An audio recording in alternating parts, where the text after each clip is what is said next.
And thank you all for joining us here for today's pregame show. As the Prairie View University Panthers will be taking on the Delta Devils of Mississippi Valley State in Itta Bena, Mississippi. Andre Davidson with you, and it's the battle of the East versus the West.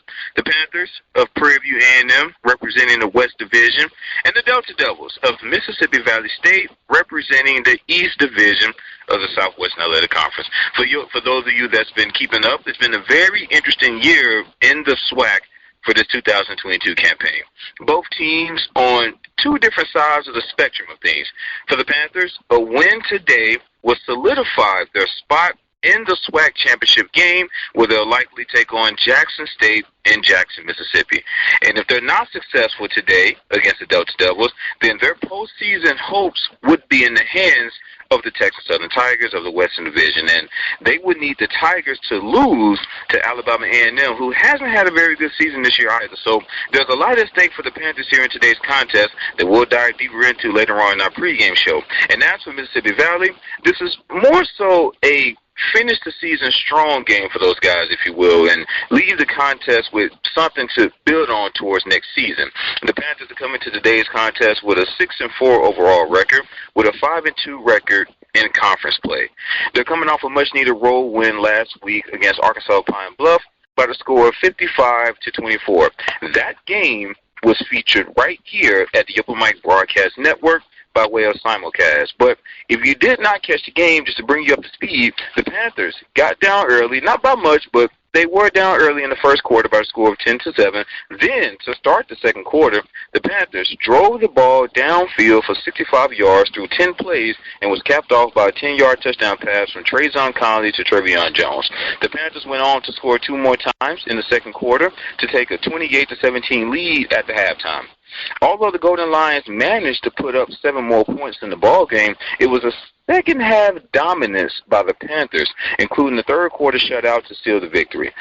Another great performance by Trayvon Conley, getting things done down through the air and on the ground. He had a total of 220 yards and 5 total touchdowns. And of those 5 touchdowns, all 5 were through the air. I'm going to repeat that again. Trayvon Conley threw 5 passing touchdowns against the Golden Lions. Now, I'm bringing this stat up for 2 reasons. One, because of the criticism that Conley has faced this season in terms of his passing abilities, along with his downfield accuracy. And secondly, because Conley has not thrown more than 2 touchdown passes per game for the entire season. In fact, there's only been 2 times where he actually threw 2 touchdown passes this season. And not only did Conley throw 5 touchdown passes, he managed to hook up with 5 different receivers for touchdowns and 8 total receivers throughout the course of the night.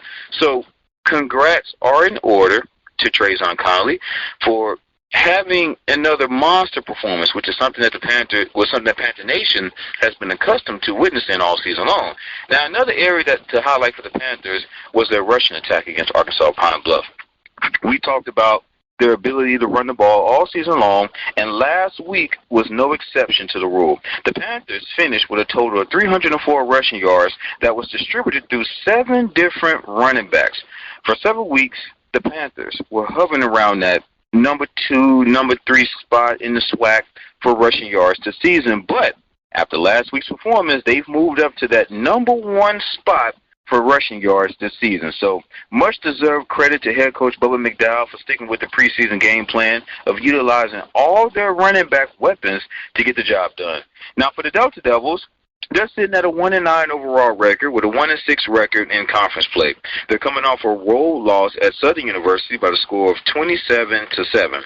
Although it didn't reflect on the scoreboard, the Delta Devils were fairly even with Southern in several categories throughout the course of the ball game.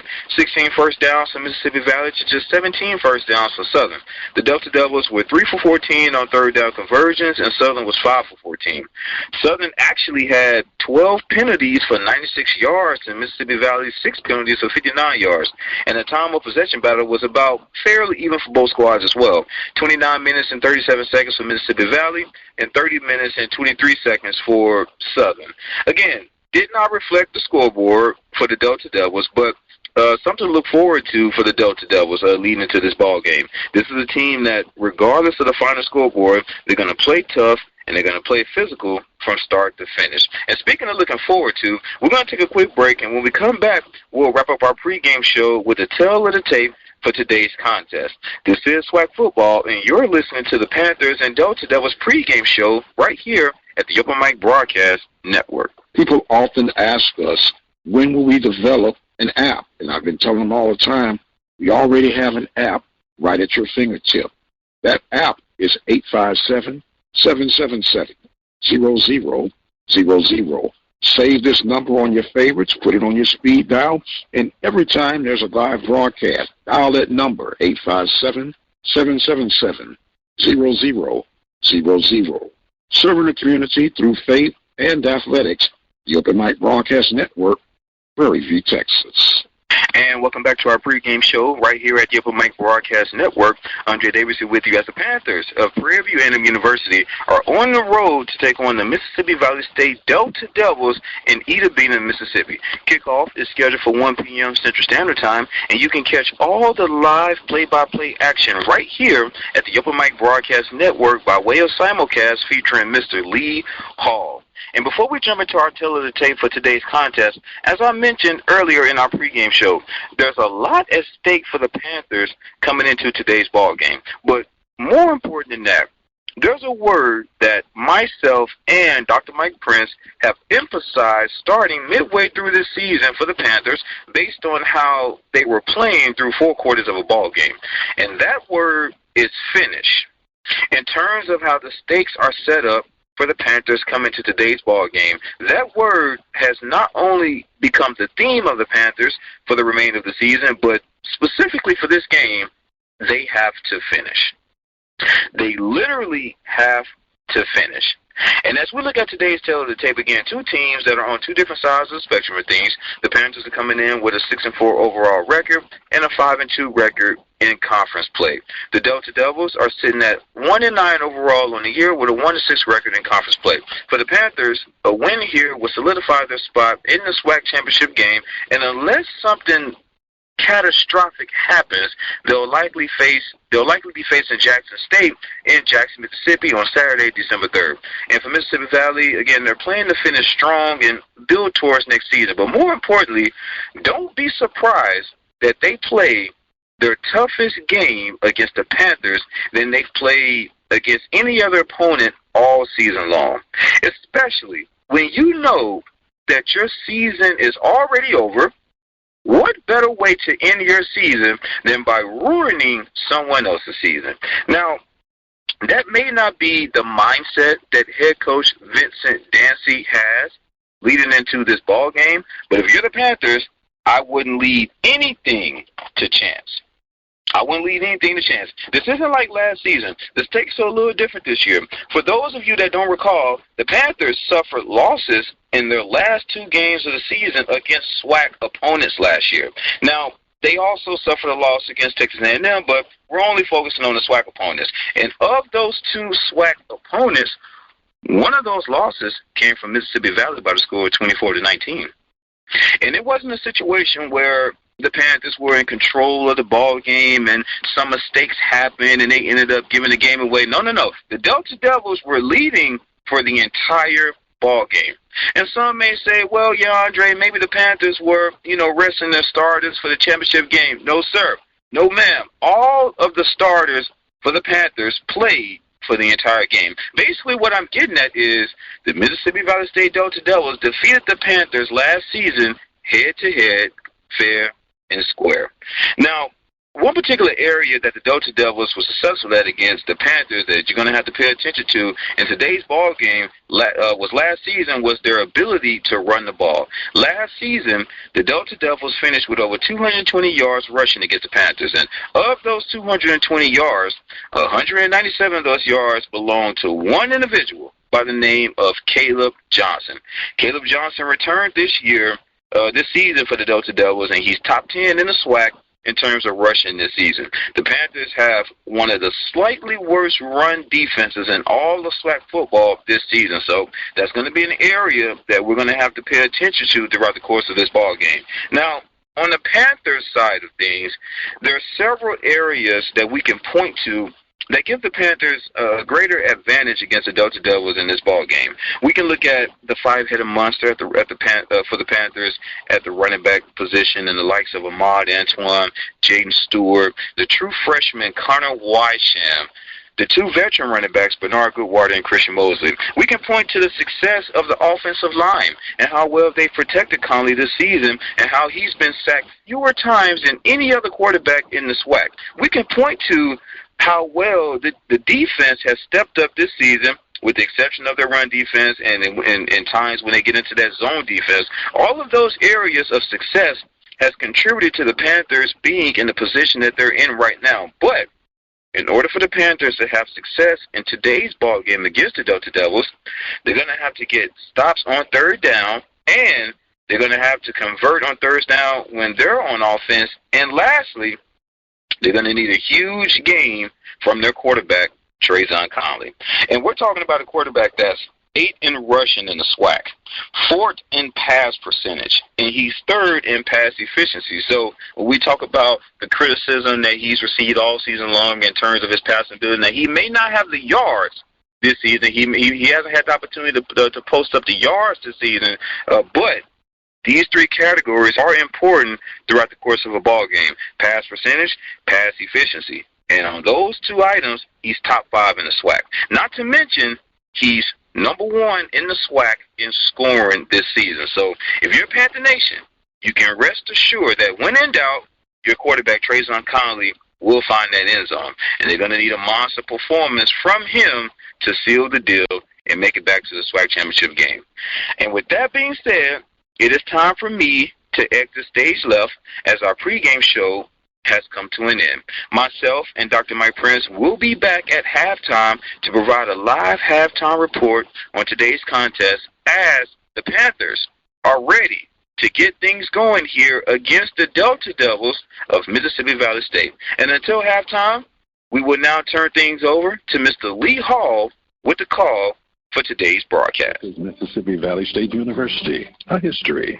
Following President White, Dr. Ernest A. Boykins Jr. took office in July 1971. Dr. Joe E. Boyer became Mississippi Valley State University's 3rd president in January 1982 and was followed by Dr. William W. Sutton in July 1988. Dr. Lester C. Newman became the 5th president on July 1st, 1998, and Dr. Donna H. Oliver became Mississippi Valley State University's 6th president and the first female president on July 1st, 2009. And we're live here on the campus of Mississippi Valley State, where the Delta Devils are getting to the kicking the ball off to the Panthers over. The Panthers are taking it back at their 8-yard line, coming from right to left to the 10, 15, 5 step across the 20, 25, still fighting across the 30, 32-yard line. A good run back that time by the Panthers to tear away from some Delta Devils to push the football out and get the Panthers pretty decent field position that gets the football first and 10, operating somewhere around their own 32, 33-yard line. Panthers come right from the sideline with the offensive set, 2 receivers right and 1 left. Quarterback in the shotgun formation, again pushing it in from their own 33. Going from right to left in the white top right head. Ends up to the running back. He carries across the 35. Let's get back to 36-yard line. We broke down from behind. Good tackle this time. Once he got to him to bring him down for Valley State, it's Stephon Smith Sr. This lineman, he's a junior. Got to have 20 seniors that would have fought after today. Picked their 4 yards on the play, 2nd down and 6 up the middle again to their running back. He wears number 1. You'll pick up about 7 yards on the play. 3rd down for the Panthers, 3rd down and 1. You're operating at their own 41-yard line, left hash. 2 receivers to the right, takes the play action, going deep down the left side, and it's incomplete. Incomplete pass down around the 35-yard line. But if they had a defensive back there, and that was a Jamison Lansby trying to keep up with him. And actually the ball went to the inside shoulder, or outside shoulder rather, and he worked it to the inside. And this would have been a 4th down and 1, and the Panthers would come on and put the football away. Actually, a couple of those good runs there. The opponent standing back at the 26-yard line. They got up there to get 2 base back inside the 25 to the 24-yard line. Got to say we're in all green ball. Now the back. Put us on it. Kick us up. Good and kick. Hang in. Face cover the fat catch back at the 24-yard line. And that's about it. We start this time. First and 10 from their own. And just like around the probably going to set it at the 25-yard line. And they will. 25-yard line. So that'll still get the offense out. Last week didn't have any action from Caleb Johnson. Don't know what he's back in the ball game today. No, he will not be here. At least start the ball game. Delaney Houston, who played all last week and had a good ball game the week before last. Give Dallas State a win over Alabama at 8 a.m. So Houston will come out and Dallas State takes the ball first and 10 from their own 25-yard line. 3 receivers left, 2 right, naked backfield for the senior Houston. On the right hash, box count, pull in front, back to pass, looking, rolls right, his pace, he turns up. Throws it downfield, and it is incomplete as the ran out of bounds at about the 25-yard line. Didn't do any games on that. Had the white shirts of the Panthers coming at him. The Panthers again, white hat, white shirt, gold numbers. That's beautiful. You can see them with the purple pants and the triple stripe down the side. Gold splitting the white. Second down in 10 for Valley State with the 5 receivers. That same formation. Y status to the left, action flows from left to right. Back to pass, has to pull that snap in. Goes to the right side, catch is made up to about the 35, 34-yard line. Picked up 9 on that graph. It's the best Campbell. Campbell's a 6'4", 245 junior. They have him listed as a junior on the roster. I thought they gave him credit for being a senior today. Third down and 1 for Valley State. Position play for the Delta Devils operating from their own 34-yard line. 31. Same formation. 5 receivers set, back to pass it, goes across the middle. Rankin makes the catch. Was the 40 to about the 43-yard line, maybe the 44-yard line, but who's knocked down on the tackle. Now for the first team for Valley State. And they're right back to the line of scrimmage, operating from their own 43-yard line. Right hash field. Same formation. I don't want to run. Passes football today. Back to the pass. He stands in, throws it, about the 49-yard line. To the wide receiver. That time on the catch for the Valley State to make that grab was Gregory Jean, 6'2", junior from Broward, Florida. He picked up 5 on the play. 2nd and 5 for Valley State from their own 47-yard line. Or near the left hash here. Valley State press possession. The Panthers has their position. Kick to Valley State. Valley State with 12 first to play, no score early in the ball game here at Rice Stadium Stadium. Motion from left to right by Rankin. He looks around the quarterback. Snap. He takes it. Pitch to Rankin. He makes a one-hand grab, but he's in trouble. Hit back at the 42-yard line. They give him credit, though. It's a 44-yard line. That linebacker got back across the middle. The corner is the corner. Maybe backing out to his position. Got there all the way from the other side of the field to this side of the field. So Rankin to a 3rd down and 9. 39. 3-yard loss on the play. Ball is at Valley's 44-yard line. Possession play here for the Delta Devils. Same formation. 5 receivers set. 3 wide left, 1 right. Back to pass. Never have it brought down. Kicks the right side, and it's going to be batted down. Wow. Came across there and knocked that ball down. Hit the defensive end. Hit it, knocked it to the ground. So they're going to come on a 4th and 9 and punt the football away.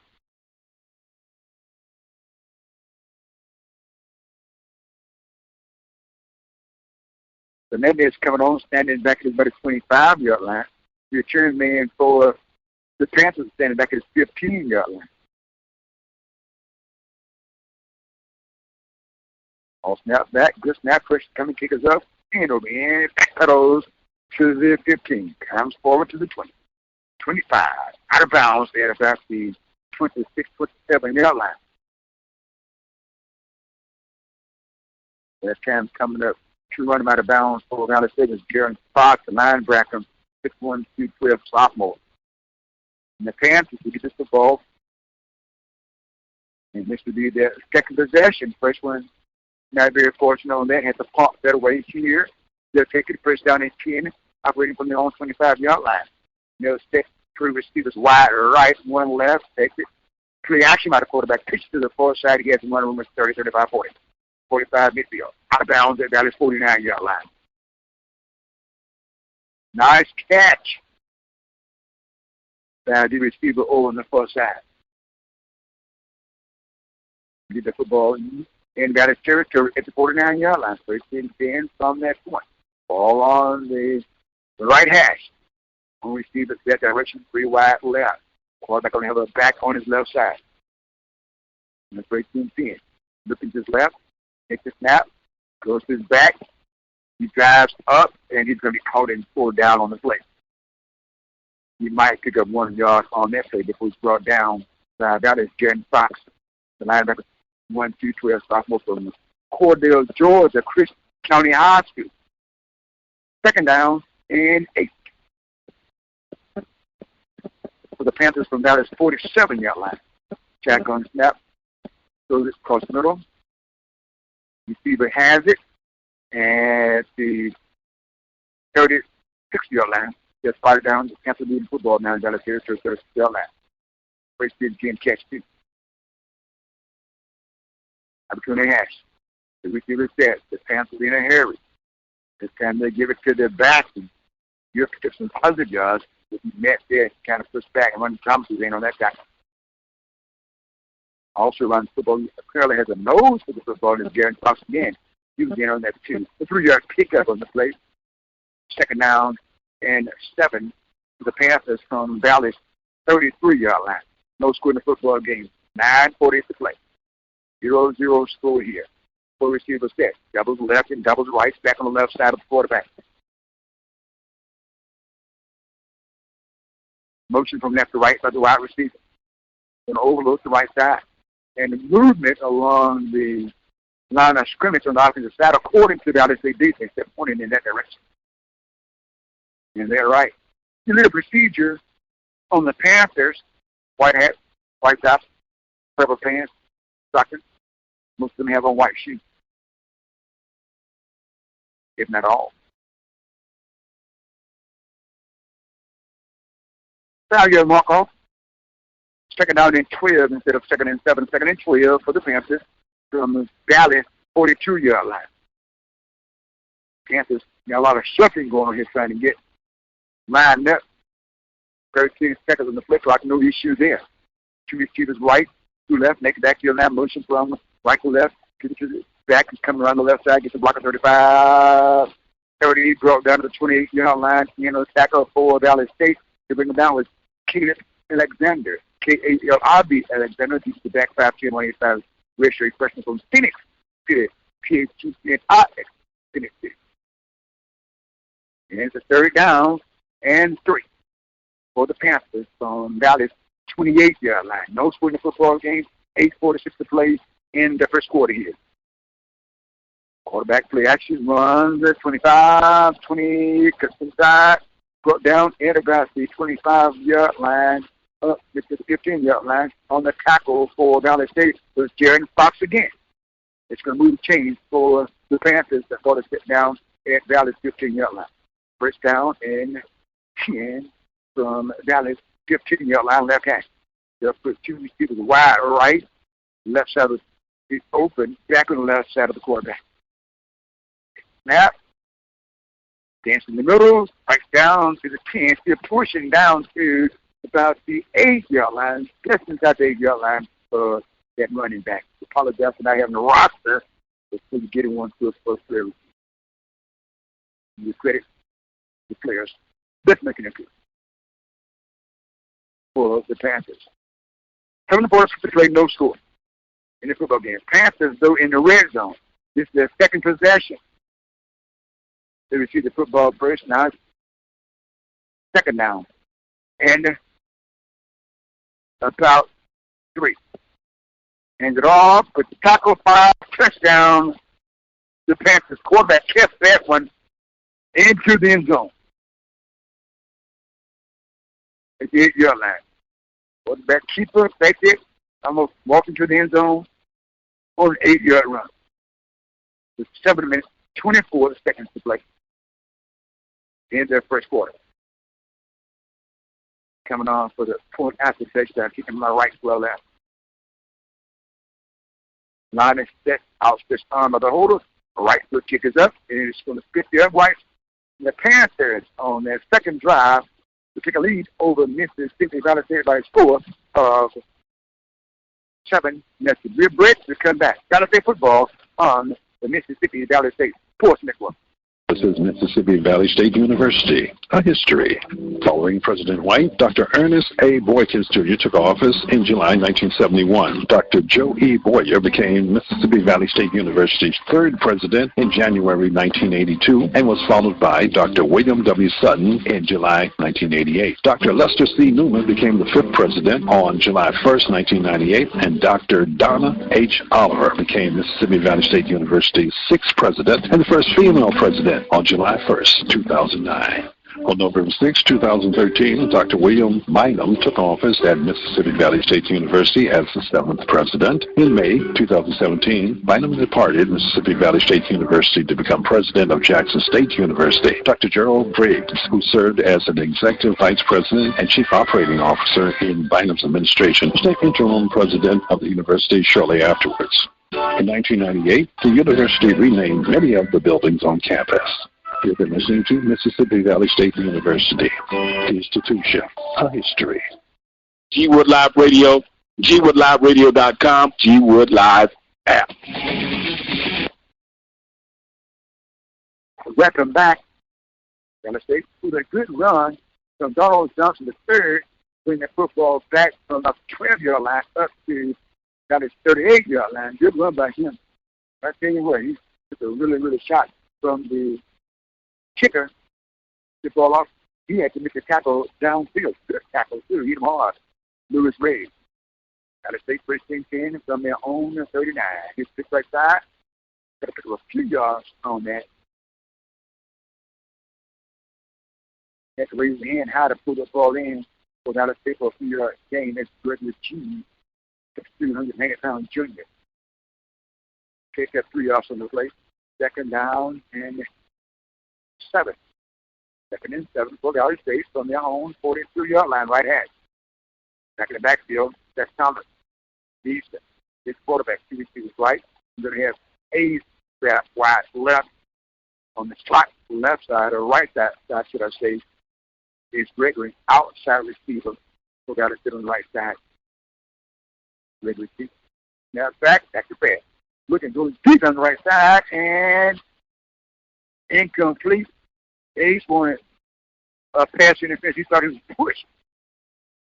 Might have been pushed, but the ball might have been catched. It landed down probably about 10 yards in front of him, went out of bounds. The pitch kind of reached for the flag for a moment there. Instinctively, as I said, no. Second thought, he never did catch it. So Dallas right now is faced with a third down and 7. 30-7 for the Delta Devils from their own 42-yard line. They're set to receive it on the fourth side. The long receiving team on the mid side also receives wide, fourth side of the field. Right hand. Possession play. Back to pass. Steps up. Now he's going to be hit and drop. Back at the 39-yard line. That linebacker, Jeremiah Harris, 195, Richard Preston from Pearland, Texas, kind of picked up his body slammed him a little bit there at the 40-yard line. Lost 1 yard on the play. Next, we're going to be fourth down. 4 down, they're coming to pump the football away. Fourth down and 9 from the 40-yard line. Panthers up by a score of 7-0, 5:53 to play. Kickers up, hangs high, beautiful kick. Checking out the field will be Xavier Johnson. Let the ball hit down. And so the ball up so high, he looked down there field and saw players come at him. He said, let me let this thing bounce back. And he did. And the Panthers will start this time. First down and 10 from their own 15-yard line. Leading the ball game over Dallas State by a score 7-0 with 5:44 to play. Traydon Conley takes it. Conley hands it off. Daylight for a moment there. Jaden Stewart, who's a 5'11", 195-pound sophomore from Pearland, Texas. on the run. He'll pick up 6 yards on the play, maybe 7. Next going to be a 2nd down and 4. 2nd and 4 for the Panthers at Prairie View, leading down the state by score 7-0.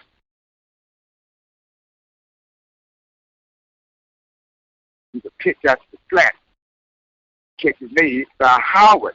Howard had his right sideline, runs on the sideline, 30, 35, 40, and pushed out of bounds over on the far side. Good game for the Panthers, and that's going to be the change. So the Panthers are leading, got us right now by the score of 7-0 with 5 minutes and 1 second to play in their first year at Right Side Stadium. Last ball game for Valley State. And the Panthers looking down to Jackson from here. Should they get a win today? First and 10. The Panthers from their own 39-yard line. Shotgun snap, hands it off. Over the right side running. It's Stewart. Stewart runs up across the 45. He's at the 46-yard line before he's brought down on the play. Big run for him that time. And it was a 2nd down and 2 yards to go to the Panthers from their own 47-yard line. Going from right to a left. Calling a shotgun back on the left side safety. Hands it off to the running back. He's tight up across the 45. He'll pick up enough for the first down on that play. That was Stewart. Reed on the hit. First and 10 for the Panthers from Dallas 48-yard line.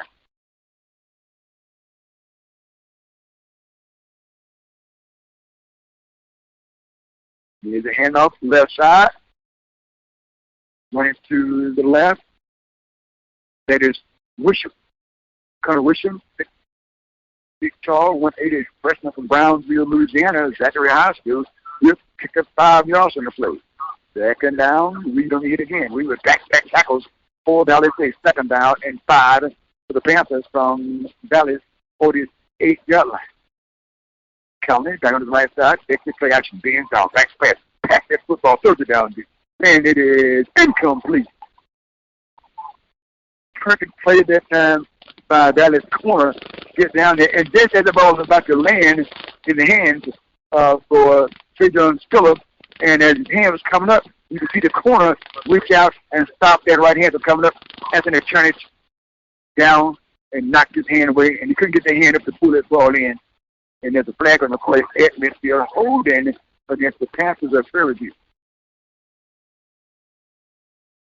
2nd down. After 10-yard mark off. 2nd down and 15 yards. The ball is back on the side of the Panthers at their 47-yard line. Panthers leading. He's in the play first quarter. 7-0 over Valley State. Connolly, and he's back in his backfield with him.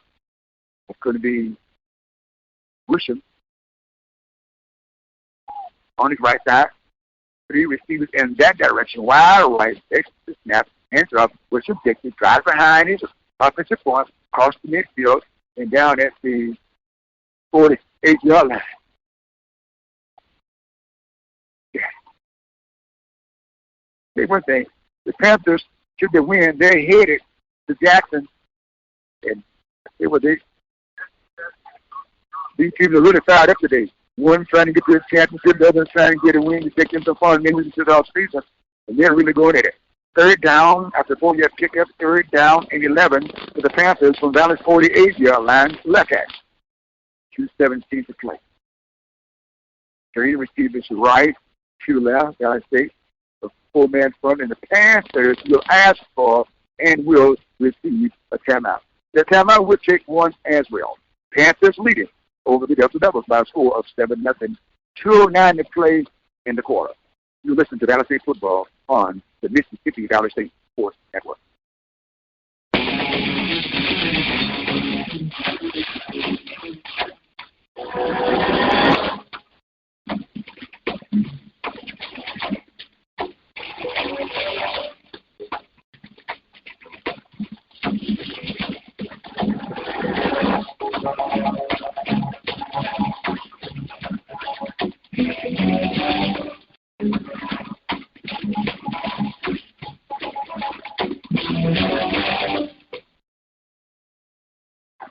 And welcome back to right side. Panthers lead the United States 7-0. 2:09 to play. 3rd down and 10 for the Panthers on Dallas 48-yard line. Back on the snap. Pop fakes. Steps up. Runs it. He's going to slap down at back the 47-yard line. And coming at him to make him get down in a hurry. So Dallas State was Lucas Banks. Banks, 6'1", 270 sophomore from Houston, Texas, was coming in to make the hit. Connor slid down for safety. So the Panthers will come on and kick the football on the 4th down and 8, standing at their 40-yard line. Could be safe, standing back on the right hash. You're going to back off the 10, back down to about the 8-yard line. Panthers up. Over Dallas State. 7-0. Got an opportunity here.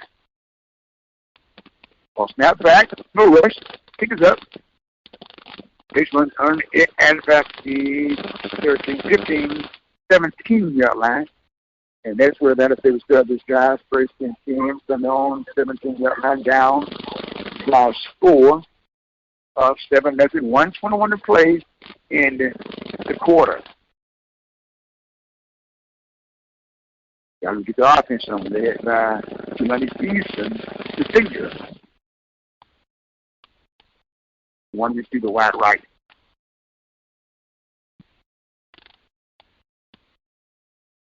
On the right hand, Houston. And the back on his right side. It's probably going to be Thomas. Thomas on the red side. They had red on under his jersey. That I say all green today. There's a snap. Hands it off. Trying to cut from the outside. Cannot get there. I mean, the big hit on was looks like Troy James.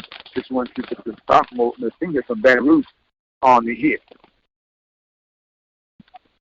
Looks like maybe Wilson, not Cummins, who's directly behind the quarterback. Half-yard loss on the play. No, half-yard gain. We call it 2nd down and 9 for Dallas State. 42nd on the 17-yard line. Inside the hash. Takes it, hands it off. They'll try it again. A little possibly of moving just a bit up to about the 24-yard line. All clear standing there. Didn't take them down. Very determined that time for Dallas State was Jared Wilson. Wilson was a muscle out of there, about 6 of us in the play. 3rd down and 4. 3rd down and 4 for Valley possession play for the Delta Devils from their own 24-yard line.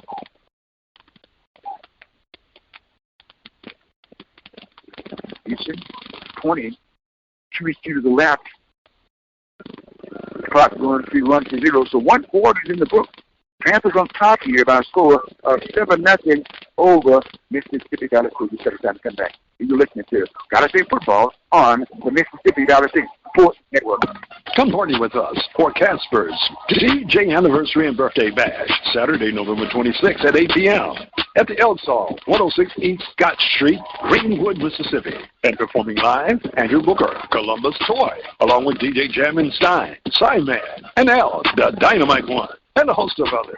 There'll be free food and drink and lots of party at Casper's DJ Anniversary and Birthday Bash, Saturday, November 26th at 8 p.m. at the Elks Hall, 106 East Scott Street, Greenwood, Mississippi. We're going to be there. Will you?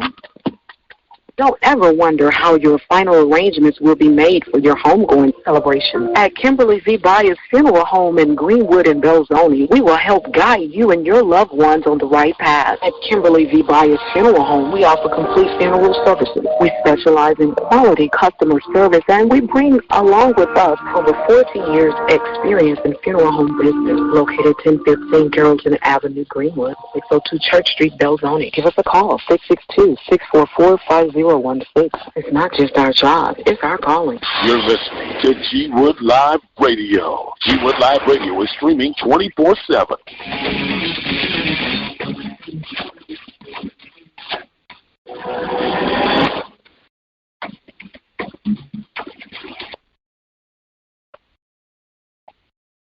And welcome back. Dallas hit the football down to the Panthers. Score of 7-0 just in the second quarter on the way. Matter of fact, it's the first play of the second quarter. Valley State with a 3rd down and 5, operating from their own 24-yard line. Possession place for Delta Devils, and Valley State will be traveling from our right to our left.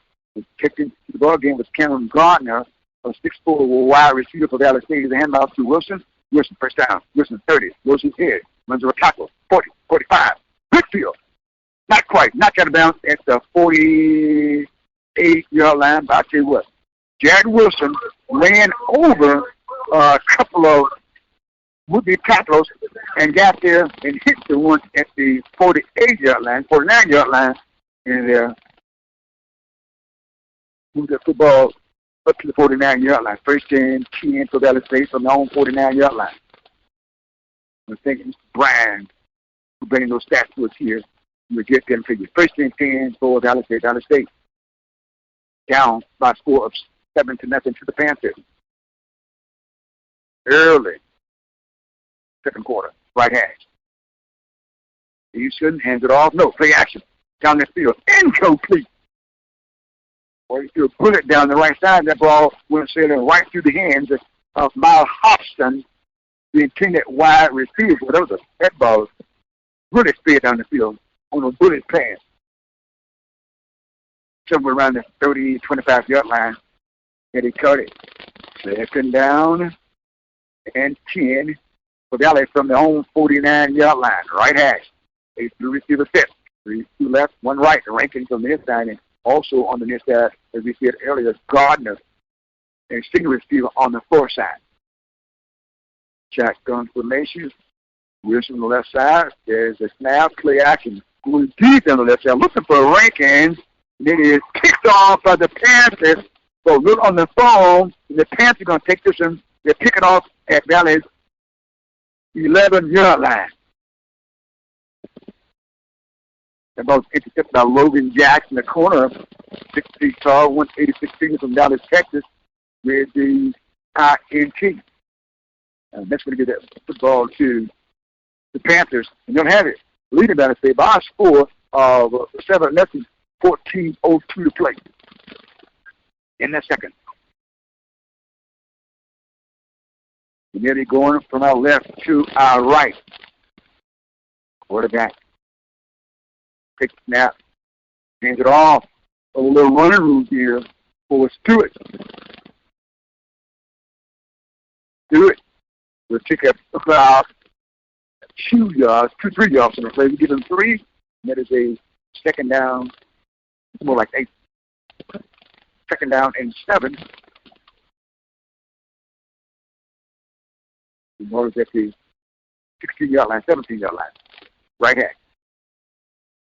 Good again. Breaks out of tackles across the 25, 30, maybe the 31-yard line. The 3 ended. That time on the tackles for Valley State to bring him down was Gardner Ogle. Stewart had missed the football 7 times in the first quarter for 33 yards. Thomas 3 times for 25 yards. Wilson 4 times for 25 yards. Here's a kick out to the right side. And the catch is made on the near side. Chris Herron. He missed as a quarterback on the roster as well. Refuge of Valley still hit. Second down here for the Panthers, and 5 left to go. They have this football on their own 36-yard line. Lead Valley State by a score 7-0, 12:48 play. Shotgun snap. Hands it off. Spins. Breaks the tackle. Right the field, and he's going to fall forward for enough for the first down. And that was Stewart. Barely still got a hit. And he got that football, but he fought his spot across the 40 up to about the 43-yard line to move his chains for the Panthers.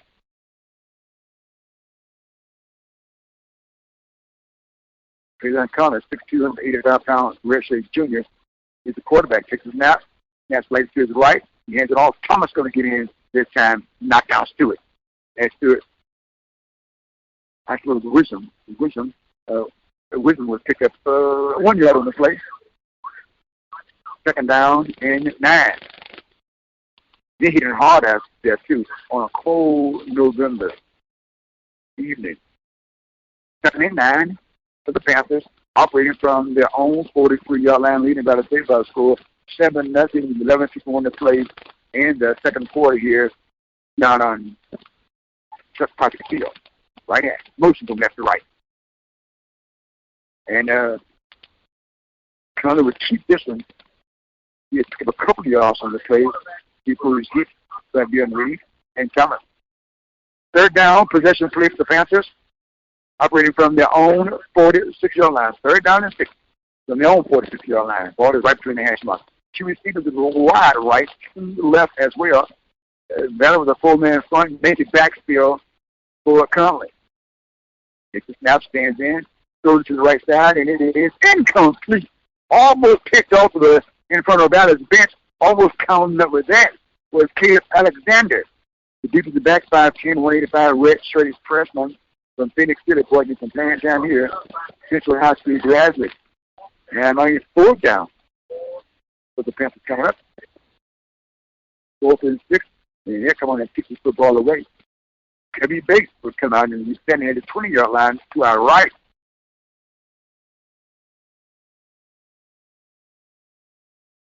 Yelling. Well, they're going to have everybody up except Kirby Bates. Maybe coming at this one.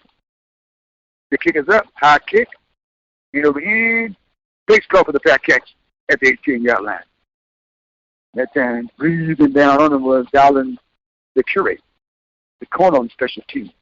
6'2", 185, red-shirt sophomore from New Orleans, Louisiana. And Dallas in the Southern side, first and 10 from their own 20-yard line. Trailing the Panthers, our Prairie View, by a score of 7-0, 11 minutes and 1 second to play here. On this cool afternoon in Itta Bena, Mississippi.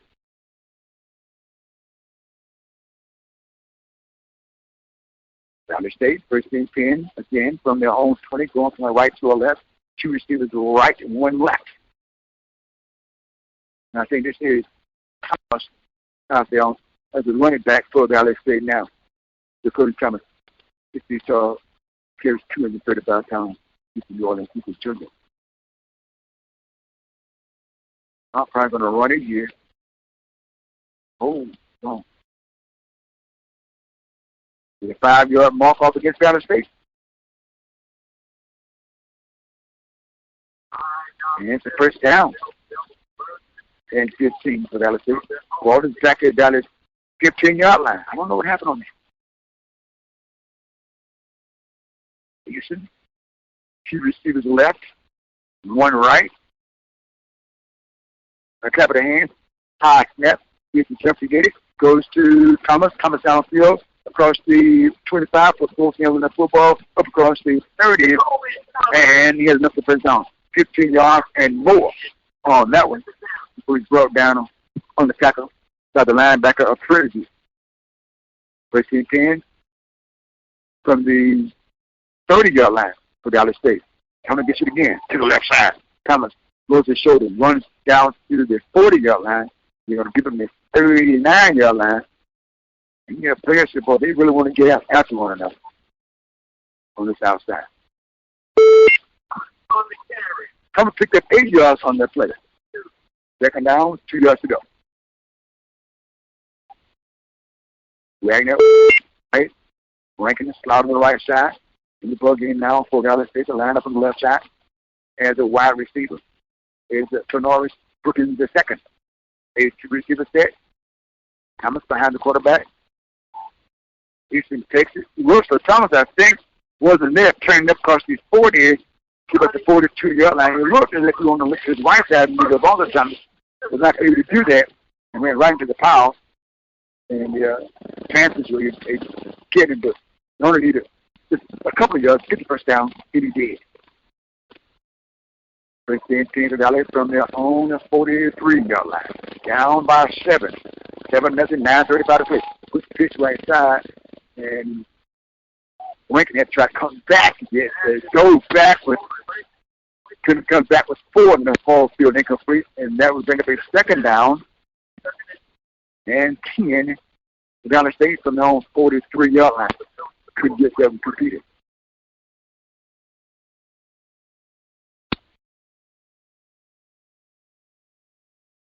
Thanks those for listening to the ball game on the radio. in the screen, in the app, and snap back, end it off, trying to fight forward, nothing on that play. Panthers linebacker got there, holding down a defensive lineman, Troy James, 6'1", 260 senior from Baton Rouge, Madison Prep, Oklahoma. Get there 1 yard on the play, third down and 9 for Valley State. From their own 44-yard line. Eason, one receiver left, that's Brookins. Two receivers right, wide side right. Thomas on the left side, shotgun formation. Claps his hand, back to pass, has a pocket. And he runs out of the pocket, runs up, fights forward, has enough to push down, as he goes down to the 43-yard line. Part of a good run that time by Eason, but the pocket was there instantly, and then it crushed on him, and he had to run that ball out of there to pick up enough for the first down before the quarterback, Jimmy Presley, brought him down. So now before he crossed midfield in the Panthers' territory at the 43-yard line, first and 10 for the Devils there. 8:21 to play, better stay down by a score of 7-0 at the Panthers' 43-yard line. Eason and the rest of the green shirts all look to the far side of the field. He's been here before on the change side, which is the home side. Well, base throws to Rankin. He's going to fall incomplete. He wouldn't have had a chance on that one. He might have lost some yards that he caught that one. Had three white jerseys around him, ready to corral him. And that's going to be his second down and 10 for Valley. So the Panthers 44-yard line, we call it. Rankin, four-side receiver, queuing up with Wagner. Brookins, the long receiver on the left side, two receivers there with one back on the left hip. Still break the clap. Now mix the clap. Back, pass, back. Going deep on the right side. It is incomplete by Wagner. Wagner jumped up a little bit. The ball hit on the pass and bounced away around the 20-yard line. You got the defensive back there who's defending on the play. And that was Gerald Smith, the 5'10", 185-pound redshirt senior from Harrison, Ohio. Third down, perhaps possession play for Dallas State here. 3rd and 10 on the 43-yard line. Action flows from right to left. 7:55 to play in the first half. A full receiver set. Stimulates clap. There it is. Back to pass. Has a pocket. And it's crushed in his sack at the midfield mark.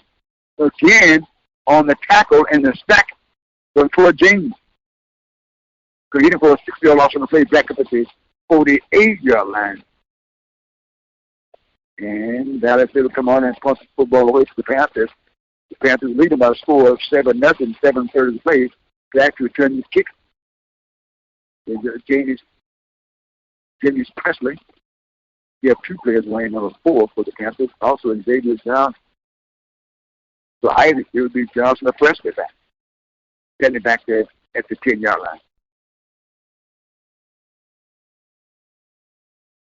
Did the kick hanging high. Back catch called for. Left-hand wave. Just back one and makes the catch.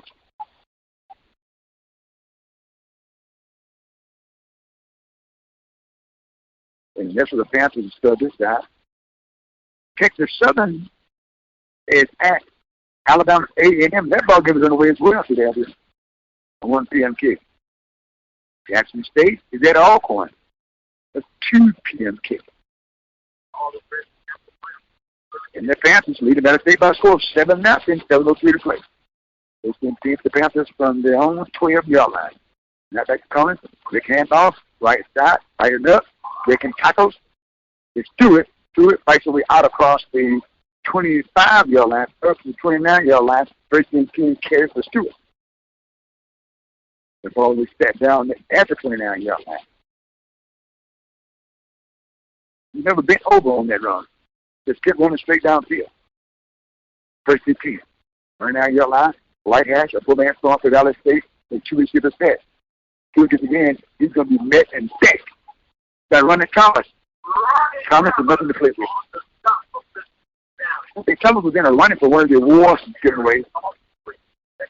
here in the state of Mississippi, just 5 years old, he can play. With the right opportunity, he can play on the next level. When it comes for Valley State.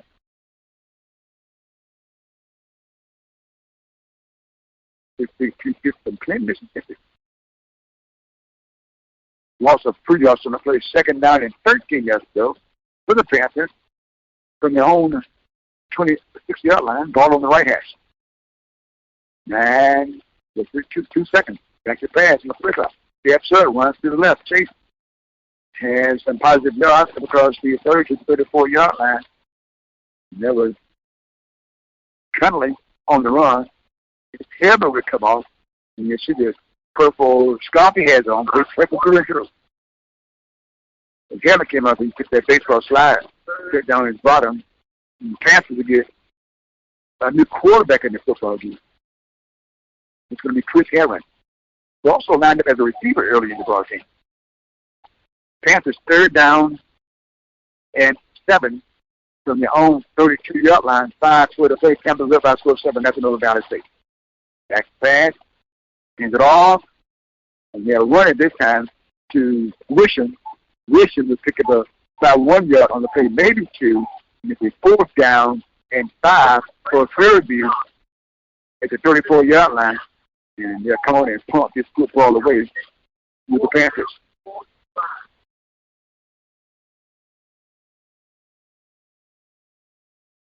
Gene had 2 catches for 8 yards, Rankins 2 catches for 5 yards. Jared Wilson has 2 catches for 6 yards. This past year in the first quarter. Reed had 5 tackles. Fox had 3 tackles. Caleb Alexander had 1. Caleb Brunson had 1. It's a kick. Kick at the 20. Base 30, 35, 36. Base called it at the 30 rather. And I run that ball up to about the 36-yard line. And Valley State will start this drive 13-10 from around the 36-yard line. I see the side just on this side. He's standing on the 35-yard line, squarely on the 35-yard line. 35-yard line. Same as the field judge on the first side. He's standing squarely on the 35-yard line, and that's about his ball. 13-10 from their own 35, trailing the Panthers by a score of 7-0. 17 to play in the first. Panthers up. Gotta say first 10 team. 35-yard line the spot. White hash. 2 receivers left and 1 right.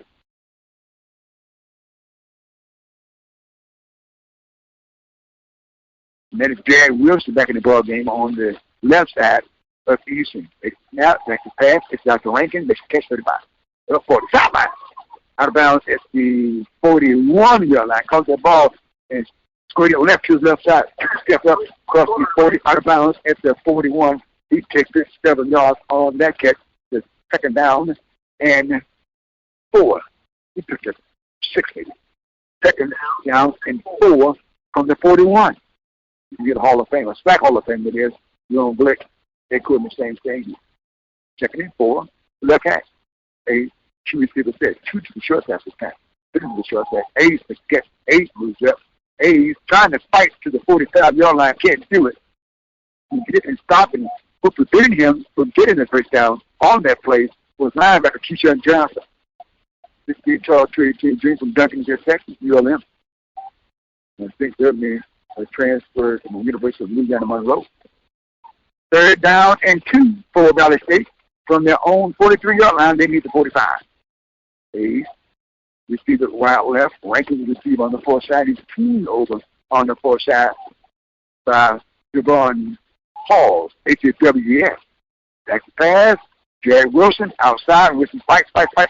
He can't get it. And but you got to give credit to the player that's standing up on the ground, not down on the tackle, because who wanted to make first contact with him to start him going in the wrong direction to get there and tag him was the big defensive lineman, Gary Wade Jr., 6'2" Jr. He stopped him from getting the first down, actually. And Valley State is going to think about this. They want to go for it. Valley State is contemplating going for it on a 4th and 1. 4th and 1. Are they going to bluff? Are they going to hard count? Are they going to go for it here on a 4th and 1 And Coach Dan said is going to ask for and will receive a timeout here. Talk about it. What do you do here? 2:21 to play. You see the marching band coming down out of the stand. Also, the band in the stand, high school band, in the stand over on the far side.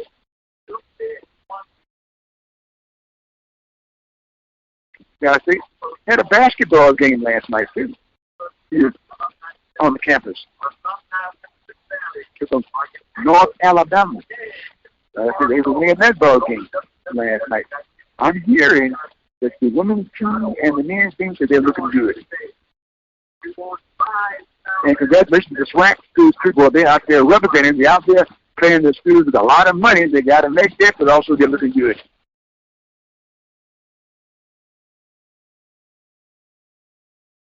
Nothing score. Kansas leading. Now if they're going to go for it, only 4th and 1 from the 44-yard line. One receiver left, one right, Thomas in the backfield. There's a snap. Thomas gets it. Thomas fights up, and he will get it. He meets all of the 45. He meets every bit of the 45. According to the line, head lineman, they say he has the 45. It's the first down. I mean, it was a second effort there.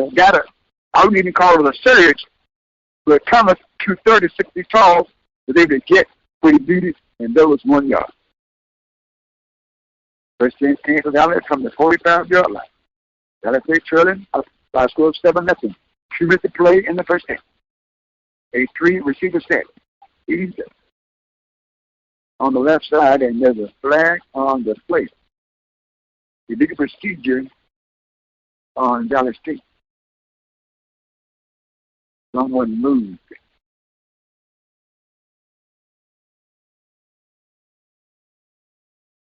That'll change things a bit, perhaps yardage for sure. Instead of a first and 10, to the first down and 15 yards for the Dallas State before he stacks the 40 yard line. Dallas State travels from our right to the left. Down by a score of 7-0, minutes 38 to play in the second quarter here. Back to pass, looking, play action, looking. At time going deep down the left side, and that ball is incomplete. We try to go down the left side to Javon Hall. HWES. The wide receiver, 62, 116 from Atlanta, Georgia. It is a second down and 15 yards to go. So Dallas State from their own 40-yard line, trailing the Panthers by a score of 7-0. Minute 23 to play.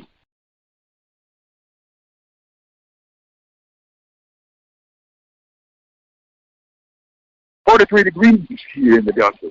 That'd be the minute. Rolling right, looking to throw. He's going to toss the ball out of bounds. Didn't have a chance on that. Going to save some yardage on that one, what he was going to do. United Houston. Third down for Dallas State. 15 yards to go. I'm trying to check the scoreboard for you as well.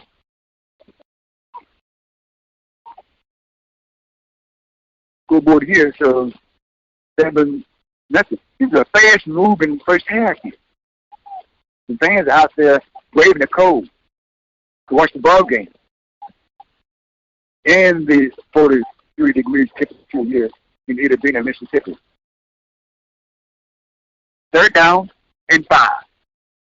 Houston backs on either side now.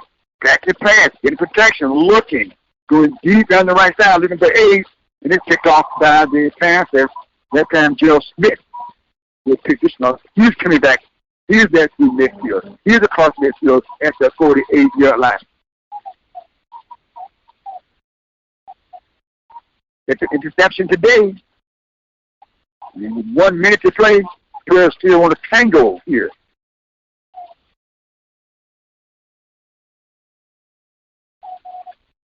The Panthers upset with John Lewis after they hit him and flung it to the ground. He's upset. But his teammate would say, hey, you might need this when you go back out there. Sort of breaking through. Teammates understand one. Panthers, first and 10 from Valley 45-yard line. On the right hash, with 1 minute exactly showing on the clock. Play action by Collins, throws to the flat, 40, 35, out of bounds at the 32-yard line. Panthers in a hurry up here. Trying to get back to the line of scrimmage. There was Kobe Washington, a 5'10", receiver, picked up the first down for the Panthers. This time Collins was running to the right side, down at 30, flies down, head first, at the 25-yard line. Collins in a hurry, so the rest of the Panthers, with 40 seconds to play, and the clock is still rolling here. Panthers up by a score of 7-0. We picked up 3, second down and 7. On the 27, Collins steps to the right side, ball falls incomplete. That time that was Chris Herron. Herron is going to go down on the near side. He went down awkwardly. He might have sprung something there. He's going to fight up, though. He kind of did the split. Had to pull a hamstring. He's taking his head. That or somewhere in that area. And that was straight on Spiller, actually. There was 6-3 receivers. Third down and 7. Tony back to pass. Tony picks up back the football, throws it on the right side. It is incomplete at the goal line. Tony pass incomplete. Fourth down now. Panthers going to go for a field goal, I do believe. They're going to go for a field goal, or are they going to, well, Conley's still out there.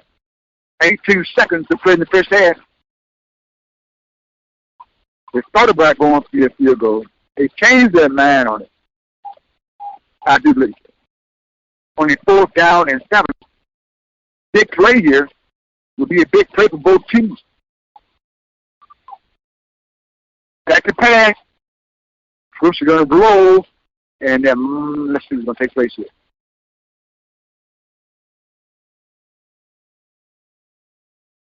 I don't know if the Panthers called a timeout. I don't see a flag on the field. I see some Delta Devils pointing in the direction of the Panthers.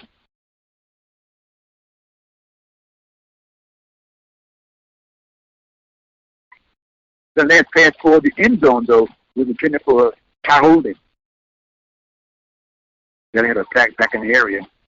Holding weren't passing against. 4th down still. 15 seconds. Will they put 18 back up there? It was 18 before they blew the whistle. 15 seconds on the clock now showing. Panthers up over Dallas State by a score of 7-0. And it's a 4th down and 6. The Panthers need to get to the 22-yard line. So before that, there's a break in the action. We step aside as well. Panthers up over Mississippi Valley by a score of 7-0. This is the Mississippi Valley State Sports Network.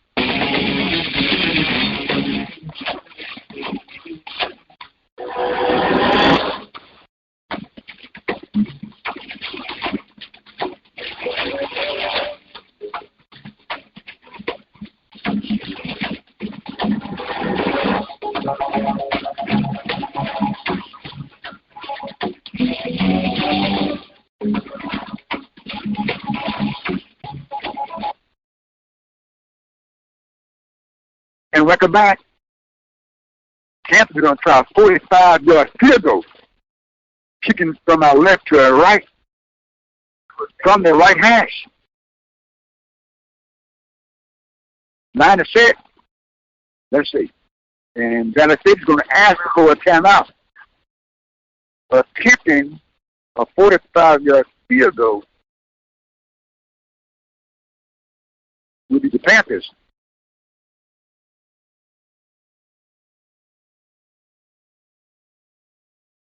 Lewis Rays will be doing the kicking. They come out of this timeout.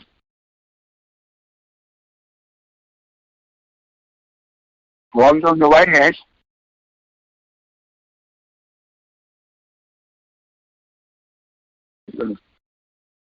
See which the wind is blowing. Pick up some of that grass and maybe the dust with it. See how it's going to go so you know how to measure this.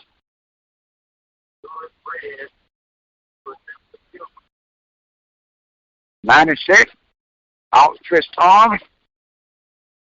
Ball is back, down, kick us up. Boy, it's running us.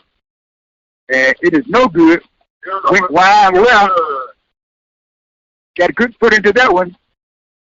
So it seems as if LSA will hold here and perhaps go in down by 7, but we have a few seconds left here on the game clock.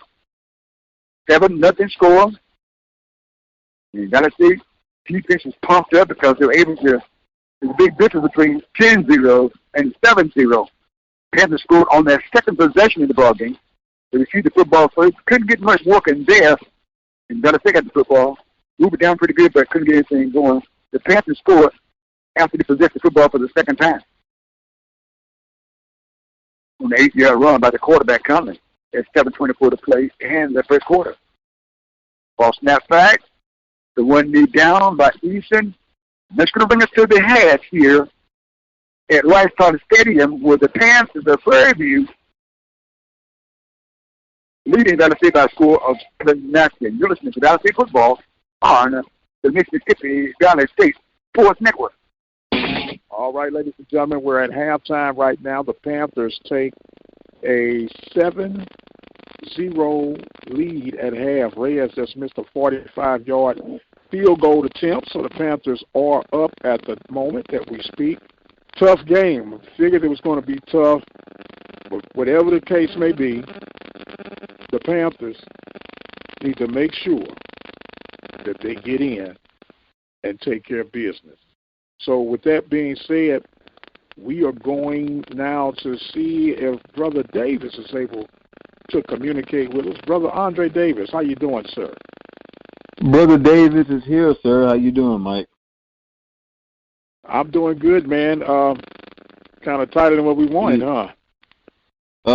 It's way too tight than what we wanted. Way too tight than what we wanted. I think the word that I mentioned during our pregame show and the word that we've talked about midway through this season, finish, is really going to come into fruition in the second half of the Panthers, Mike. Because I feel like the Delta Devils are going to come out and probably play not only maybe their best ball that they've played all season long here in the second half, but they're going to give the Panthers they're probably going to throw everything but the kitchen sink at the Panthers here in the second half. So this is going to be a very interesting second half when the teams come back out. Well, it's going to be an interesting second half, but as you mentioned, we knew that Valley was not going to come in here and lay things down. No, not at all. They are just as viable as the Panthers are. They are a Division I program, regardless of what people may think of them, regardless of what they might not have. Their object is to go out there and play the very best that they can for 60 minutes and to try to win a football game. And we see that going on right now. What are you picking up as far as what's working, what's not working for the Panthers so far? Well, offensively, it appears that the Panthers are, they're moving the ball down the field, but they're not being able to kind of cap things off. They was able to on that second drive in the first quarter. Trayvon Conley was able to cap off a touchdown run to give the Panthers a lead 7-0. Now, defensively, I feel like the Panthers are doing everything they need to do. A few stops on defense, 2 interceptions in that first half, one to Logan Jackson and the other one to Gerald Smith. And then even the big man, T-Roy James. T-Roy James has played exceptionally well in that first half defensively for the Panthers. So they're doing what they need to do, but offensively, driving the ball down the field, but they're not capping things off by putting points on the boards so far in that first half, with the exception of the one touchdown that Trayvon Conley had on the second drive in the first quarter for the Panthers. Yes, sir. Well, it's a lot at stake for the Panthers right now. They win. It's just simple as this. They're in to possibly face off, well, more than likely, highly probable, against Jackson State December 3rd for the SWAC championship. Be the second time that these teams have met consecutively. But they got to take care of business. Another game that's of interest right now at the half, or should I say late in the second quarter, Alabama A&M is on top of Texas Southern 3-0. The importance of that game, if for some ungodly reason the Panthers do lose and Texas Southern wins, so you can say bye-bye to the West for the Panthers and hello to the West for Texas Southern. And we just got everything at our own fingertips. So as we've been stating, they just got to finish. They've got to finish. But go ahead, Drake. Go right ahead. Oh, no. I'm sorry. No, I'm wondering if, with the stakes that everything is set up for the Panthers heading into this ball game, I'm wondering, what the message of head coach Bo McDowell has been for the Panthers all season, not all season, all week long leading up to this game, and even at halftime right now in the locker room. We all know, now we know the players know what the stakes are of this game and how important this game is. But with that being said, I'm wondering what the message that head coach Bo McDowell has been to with the Panthers in terms of, not letting this game, of course we know how important this game is, but not letting the stakes being so high, kind of overwhelm you, when you out there and when you're playing and things of that nature. Well, right now I can tell you that the decimal level has increased, and here's why. It appears that there might be some type of lethargic sleepwalking mode that the Panthers are in right now, and I can imagine that Bubba is saying, look, guys, don't let this thing get away from you. Right. It's no one's fault but our own if we don't finish right here. So whatever you're doing, or if you got to go and relieve yourself with number one, number two, get it out of you right now, because we need to amp up our steps. We need to increase the intensity. We need to execute just a touch bit more. Now, speaking of execution now, as you mentioned, defensively, they've created 2 turnovers already, which is a strong sign. But I don't want to say unfortunately, maybe the defense might have to do a pick 6 to help spark the offense to let them know, hey, we're the ones that scored here. Let us take care of our business. Well, and this is a defense, that's capable of doing that, Mike. They've actually had a couple of pick sixes this season against a couple of different SWAC opponents. But more important than that, to the point that you just mentioned, for some of these guys, they were on the roster. They were on last season's roster when the Panthers went to the SWAC championship game against Jackson State last year. Some of these guys, they're new coming into this program this year with the possibility of returning to the SWAC championship again. So, it's going to take some of those veteran guys on the roster as well to kind of help the other guys say, hey, let's just go out here, play our game, not get lethargic, not let, the situation or what we're up against kind of overwhelm us, because they kind of, they've been there before. So, I know head coach Bo McDowell is saying that, but he's going to need some of those other veteran guys on the team that's been there to kind of help bring those other guys along here in this game, so they can get things done and look towards what's to come after this. No doubt about it. And as you were saying it, Andre, I was thinking this is definitely the time for your leaders on the field, your players, that they might say, hey, coach, would you step out of the locker room and let us have a players-only meeting right now and get in and go hard on each other. Hey, man, they brought us this far. We are the ones who's got to carry this thing to the threshold.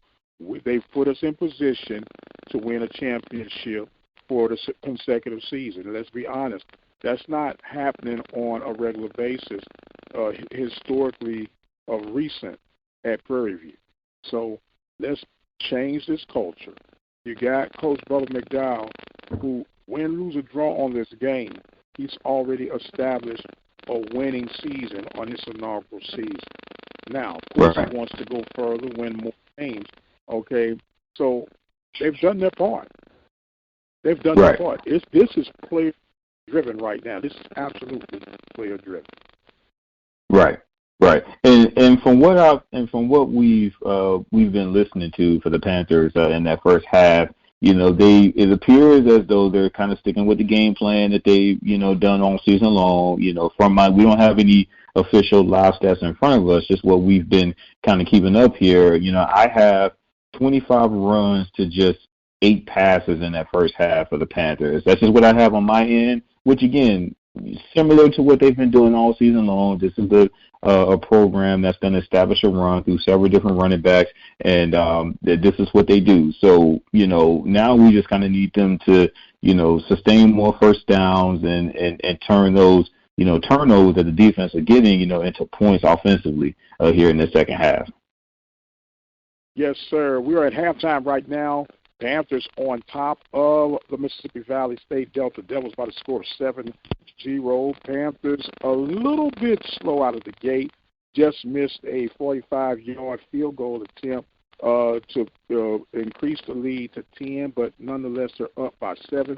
This halftime report is being brought to you by the Prairie View Athletic Club, serving student athletics since 1986. Also, the Temple of Refuge Ministries, where you can join them on Sunday mornings for Sunday morning worship, 10 a.m. Central Standard Time, simply by dialing 857-777-0000. And that sounds familiar to you. It's the number that you're listening to right now with our live coverage for Prairie View A&M University coverage. Also, want to thank the great people from the Panther Backers for supporting Prairie View Athletics since 1995. Andre Davis and Dr. Mike Prince here with you at halftime. Andre, I noticed you said you didn't have any stats at the halftime. Did you have any first quarter stats available for you at this time? Simply just the total runs and the first downs for both teams. There's no live stats that we're tracking. ESPN or Yahoo Sports aren't doing any live stats for this particular ball game. But specifically in that first quarter, we counted. Let's see, there was 5 first downs for the Panthers to 4 first downs for the Delta Devils. That's what we have in that first quarter so far here in this ball game. Okay, well, the Panthers are in position to be representing the West, and it looks like that will be in the state of Mississippi where they are today, but 98 miles down the road to Jackson, Mississippi. Now, as we've done all season long, we provided play-by-play coverage for Panthers football here at the Open Mic Broadcast Network, and according to some of your listening, according to the audiences that we've had, it has been a service that we have rendered as a labor of love that has been received. We're asking if you guys could help us continue to move forward with this broadcast for the championship game. You can visit our website at obnradio.com. That's obnradio.com. And at the Open Mic Network section, there is a donation button. If you could send a donation of any amount, that would help our cause. We ask if you could consider becoming a listening partner. That is a commitment to 17 cents per day. That 17 cents per day is $5 a month, $60 per year. And it will help us to continue to bring you these games, to bring you the exclusive coaches interviews, to help us stay updated and inform you on the games, not only for Prairie View, but for the entire Southwestern Athletic Conference. We know that you guys are appreciating it. The numbers don't lie. We're asking you right now to help us lift that PV banner, that open mic banner, and become a listening partner today. You might just want to make a straight donation. It could be $100. It could be $10. Whatever that case may be. visit that website, obnradio.com. And for those of you who like the Cash App, we got you handled on that one as well. It's $OBN Radio. That's $OBN Radio. Panthers up 7-0. And I'm going to look at this thing as if the glass is half full, Andre. We're halfway home. We got to finish it. You know, I know I was on record for saying that I would be disappointed if the Panthers didn't score 35 points this week. But I'm at the point now saying I just want to win. If this will be the final score, I'm okay with that too. Let's get that thing and let's get back to Texas and turn right back around in a couple of weeks to head to Jackson, Mississippi. Well, yes, sir. And to be honest, I'm kind of on that same path as well, Mike. To be honest, you know, I'm not really. I don't want to get caught up in, you know, trying to put, you know, a certain amount of points on the board for the Panthers. All I want them to do is just get through this game with a win. They'll have all of next week. We have Thanksgiving coming up next week, and then the week after that will be the the SWAC championship game. So we know that head coach Bubba McDowell will have his guys ready. He'll have his guys prepared to head back down to Mississippi, this time Jackson, Mississippi. We know they're in Itta Bena, Mississippi at the moment, but we know that he'll have his guys ready. But before we can do that, 2 more quarters of play. And again, you know, that word finish it's just been taunting me right now, because if there ever been 2 quarters where we need the Panthers, where Panther Nation needs the Panthers to finish, it will be these 2 quarters coming up here in the second half. Well, with that being said, we're going to slide right back over to Lee Hall, giving us a play-by-play action with our affiliation of the Open Mic Broadcast Network and the simulcast. Andre, we'll see you at the conclusion of this first half, my man. Or the second half, sir. I'm sorry. All right, Let's get back to the game. The summertime to kick through the pit here. Down on Church Park, we're broadcasting live from the campus of Itta Bena, Ryan Starton Stadium. And we're going to break.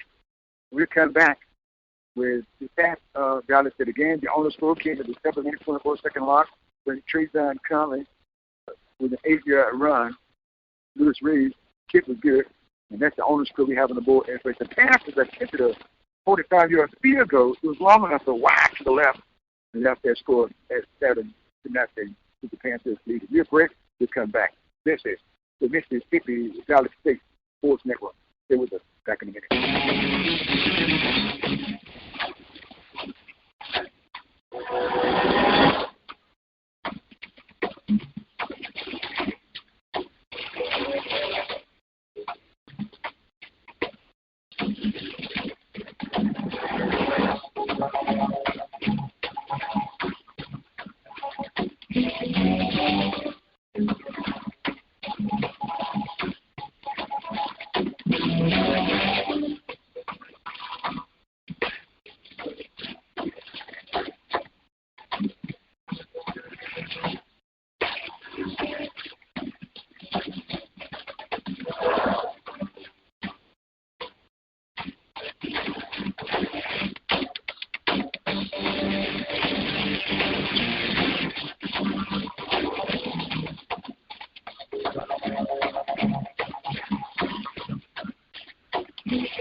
Don't ever wonder how your final arrangements will be made for your homegoing celebration. At Kimberly V. Byers Funeral Home in Greenwood and Belzoni, we will help guide you and your loved ones on the right path. At Kimberly V. Byers Funeral Home, we offer complete funeral services. We specialize in quality customer service, and we bring along with us over 40 years experience in funeral home business. Located 1015 Carrollton Avenue, Greenwood, 602 Church Street, Belzoni. Give us a call, 662-644-5016.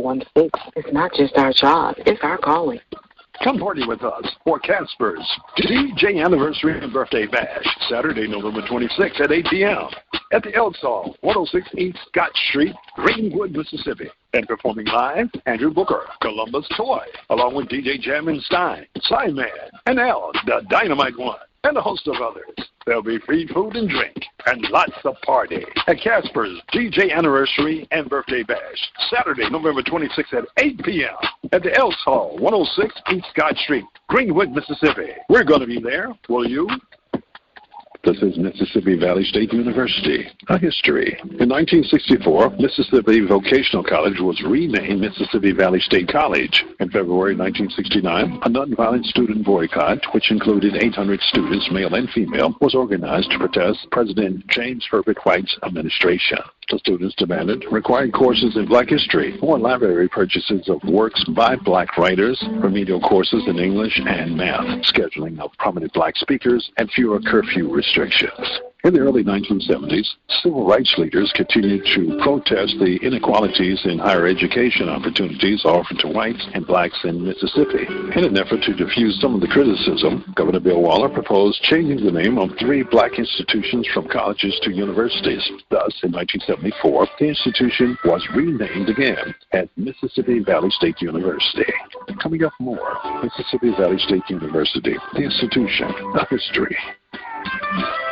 She went live. Sports Central reveals the rawness of the game, the emotion, the motivation, the discipline, even the disappointment. With you at Live Sports, you'll get real coverage in our local and regional high school and college sports. So sport it up with you at Live. Sometimes you get what you deserve in this game, and you deserve to win this game. It couldn't have started out any worse. All right, that was a character win right there. Showed a lot of toughness in all phases of the game. We're going to take it 1 week at a time. You got to put one behind you and move on to the next. Do it. Let's go. Let's go. No worries. No worries. Let's go. We got to win this game, man. Do your job. Help each other out, but don't do too much, even in the physical part of it, okay? We know what we're doing. Let's just do it, okay? Let's do it today. Let's get it out. Let's do it. Next team. It got to be something. It got to be something. We want to go somewhere. We got to do it today. We got to do it today. Let's go. Let's go, man. You're listening to G Wood Live Radio. G Wood Live Radio is streaming 24/7.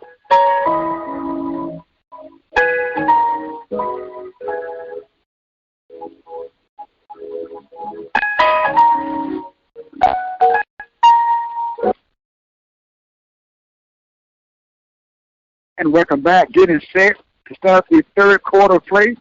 Panthers kicking the football off to Mississippi Valley State. Ball is in the air, kicking at the 5. Black Curly base up to the 10, 15, 20, 22-yard line before he's brought down on the run back. Panthers on defense, dressed in the white hats, white tops, purple pants, right down the side. Got to stay in all green today. Hats, tops, pants, white numbers.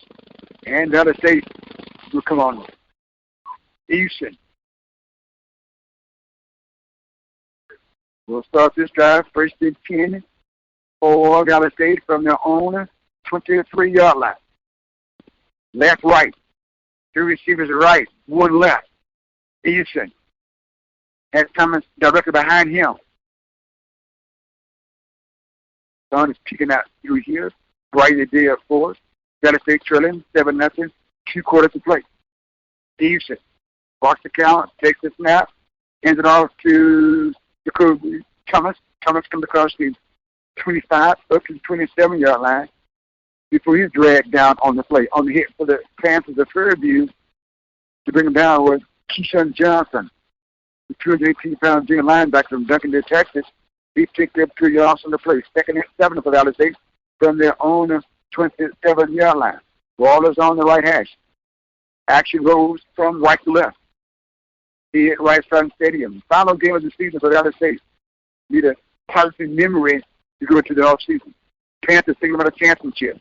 And the snap back. He just jumps.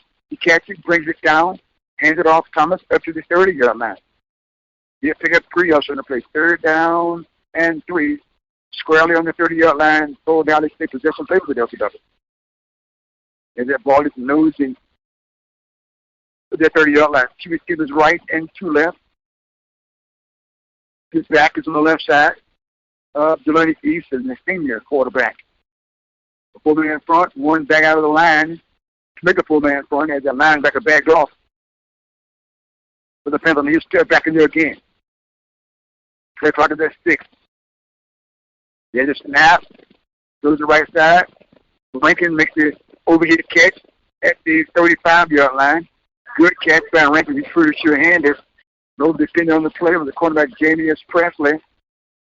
He just caught the ball and stepped out of bounds or came down out of bounds, but it gives Valley State a first down and 10 from their 35-yard line.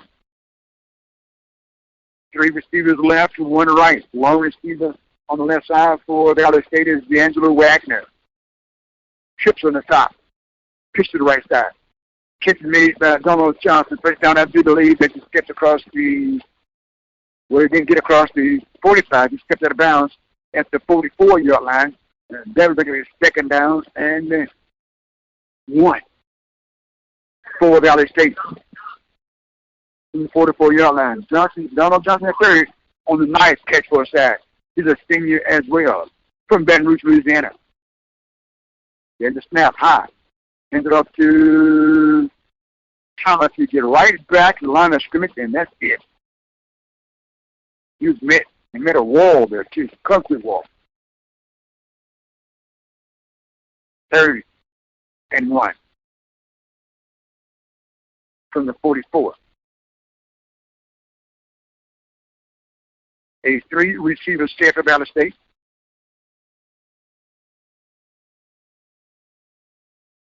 Two on the right, 1 left. Easton takes the snap. Fakes, runs, baseball slide as it crosses the 45. That's enough for the first down. And that time on the tackle for the Panthers to bring Easton down after he got up the first down looks like Beal. First and 10 for Valley State from their own 46-yard line. Left hash.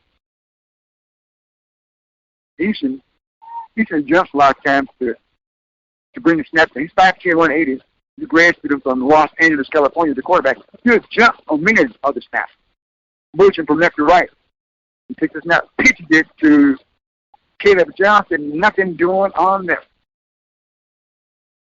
So look for Johnson, there's Rankin. There's 4, not 3, got to see. Rankin went in motion from left to right, and Easton got that snap. He just pitched it right to him. By the time he got in front of him, he turned and got knocked down for a 1-yard loss on the play. Second down and 11 for Valley State. Ball is back from the 46 to the 45-yard line of the Delta Devils. Valley State trailing by a score of 7-0, 11-18 to play. In the third quarter here, a 4 receiver set, 1 back on the left side of Easton. Walks the count, takes the snap, stands in on the pressure, eludes the tackler looking for help, throws it downfield, and it's caught at the 30, cuts back to the inside, down to the 25-yard line. Nice catch that time by Mississippi Valley State. Gets Chris Easton for losing the tackle. Well, he was almost knocked down. Now, I think that's great with G over on the catch. Valley State, he was way downfield. Made the catch at the 45-yard line. First and 10 from Valley State from the 25. You'll have the Panthers trailing the Panthers by a score of 7-0. They're trying to even the score here. 5 yards outside of the red zone. Easton takes the snap, down the hash, looking, steps up, loose one tackle, second tackle breaks out of that, upfield and out of bounds at the 21-yard line. Well, he was able to, really, literally step out of the tackle of 2 would-be tacklers for the Panthers. Had put the grass on him until they swung around, and just like that, he escaped enough to pick up 4 yards from the play. Second down and 4 for Valley State. And the ball is at the 21-yard line of the Panthers of Prairie View. Panthers leading in Valley State by a score of 7-0. 10 minutes on the clock here at Rice Sun Stadium. A 3-receiver set. There's a snap. Thomas gets it. Finds an opening. Plays down. 10-yard line. Still fighting down to the 9-yard line. Great run that time by Jacoby Thomas. 6 feet tall, 235. The football downfield down to 9-yard line. That time on the tackle to stop the touchdown for the safety, D'Angelo Alexander, to make the hit. First down and goal to go from the 9, full down the state. High snap, jump to catch it across the middle, trying to hit Rankins at the goal line, but he cannot. Threw that ball across, depending on the play, it was Jamius Presley, who's kind of behind Rankins. And a second down and goal to go for Valley State. And the Panthers 9-yard line. Panthers leading Valley State here, 7-0. Valley State first time in the red zone here today. Down to the 9. Second and goal, left hash. Easton shotgun. Thomas on his right side, slider behind him. Takes the snap, stands in, pressure coming across the middle. Ball is knocked away from Rankin. Again there to defend the play was Jamius Presley. Right there at about the 2-yard line. Third down, goal to go for Valley State. That's the 9. New territory for Valley State today, too. They penetrate to this area of the field. Down to the 9. Valley State we get out of the ball game. Looks like Gene might check out of the ball game. They were receiver. No, he's in. Gene is a wide receiver, long receiver on the right side. He's the only receiver in that spot. Now Rankin goes from left to right. Hands it off. No. Easton goes left to throw it. It's batted down. It can be rolled out of the pocket, tried to throw the ball down the side, and it was knocked away. Good defense that time by the linebacker to read that. And see him trying to hit Rankin, knock that football away. Give credit to Gerald Smith. Smith has an interception also today. So Valley State going to go for a field goal. It would be a 26-yard field goal.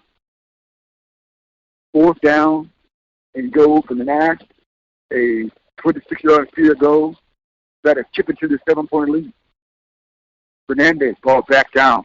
Kick us up. It's long enough, and it is good. So Valley State is on the board. Fernandez with the 26-yard field goal with 9 minutes and 12 seconds to play in the third quarter. Panthers leading the Delta Devils by a score of 7-3. And you're listening to the Mississippi Valley State Sports Network. Back in a minute. Stay with us.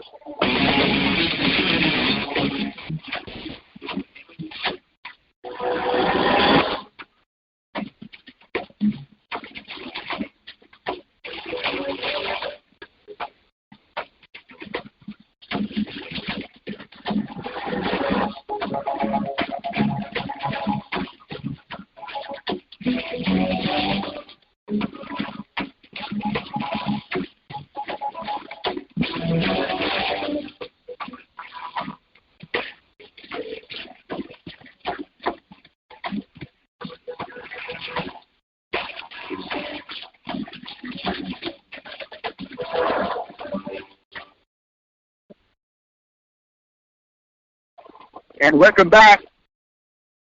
7-3 score, Prairie View leading. They're about to get the football. Here comes the kickoff. It's up. Going to hit the Panther, bounce to the ground hit him at the 20 and bounce to the ground and for the 22-yard line, and Valley State is fired up. I tell you. The stadium's back. There's a product on the special team. Down to make the play. Here get the football first down to 10. He did that state by a score of 7-3 from their own 22-yard line. The sun is coming out even brighter here. Then he snaps, comes to catch and hands it off. Going to find his little running room that time on that play.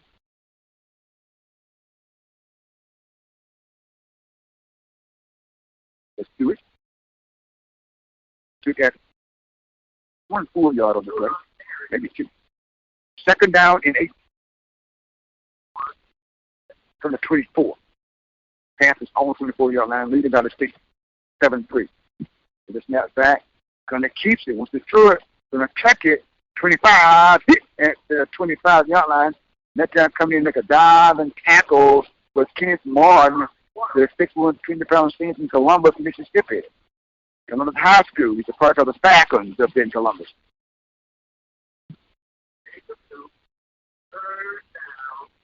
Third down, 7 yards to go. Possession, please, of the Panthers. And the ball is at the 25-yard line of the Panthers. They'll send out 5 receivers, make it back here. Conley back to pass, rolls right to throw, flag comes out, throws it, catch is made, and you're going to be hit downfield. First down now. You're being first down territory, but there's a flag on the play.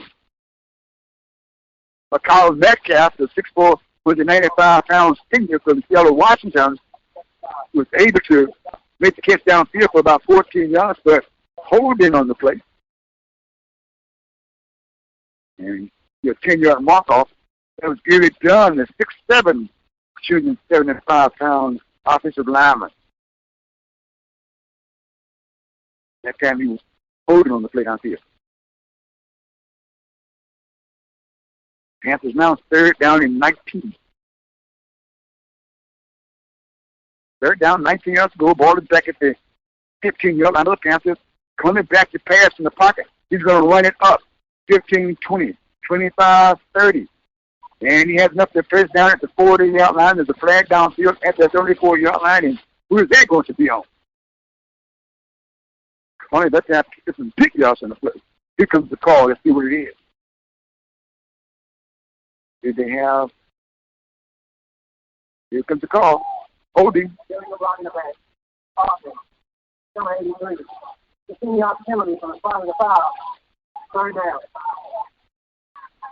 They stay from the spot of the foul. Would it occur? Downfield somewhere. Now the Panthers third down and 9 yards to go. Panthers are going to have this football in their own territory at about the 23-yard line.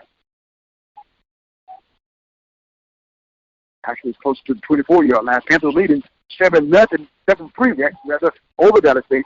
7:16 to play. Conley makes backfield, takes this now, back to pass, looking left, pass football, looking right, runs up, chase, has the outside, and he falls forward, hit at the 30-yard line. Then you're left for the first down on the play for Mississippi Valley. Caius Lewis, the linebacker, 5'11", 215 junior. I'm almost stupid when it's the first time, though. But however, it's going to be fourth down for the Panthers, and they're going to come on and pump this football away while they spot it down at the 30-yard line.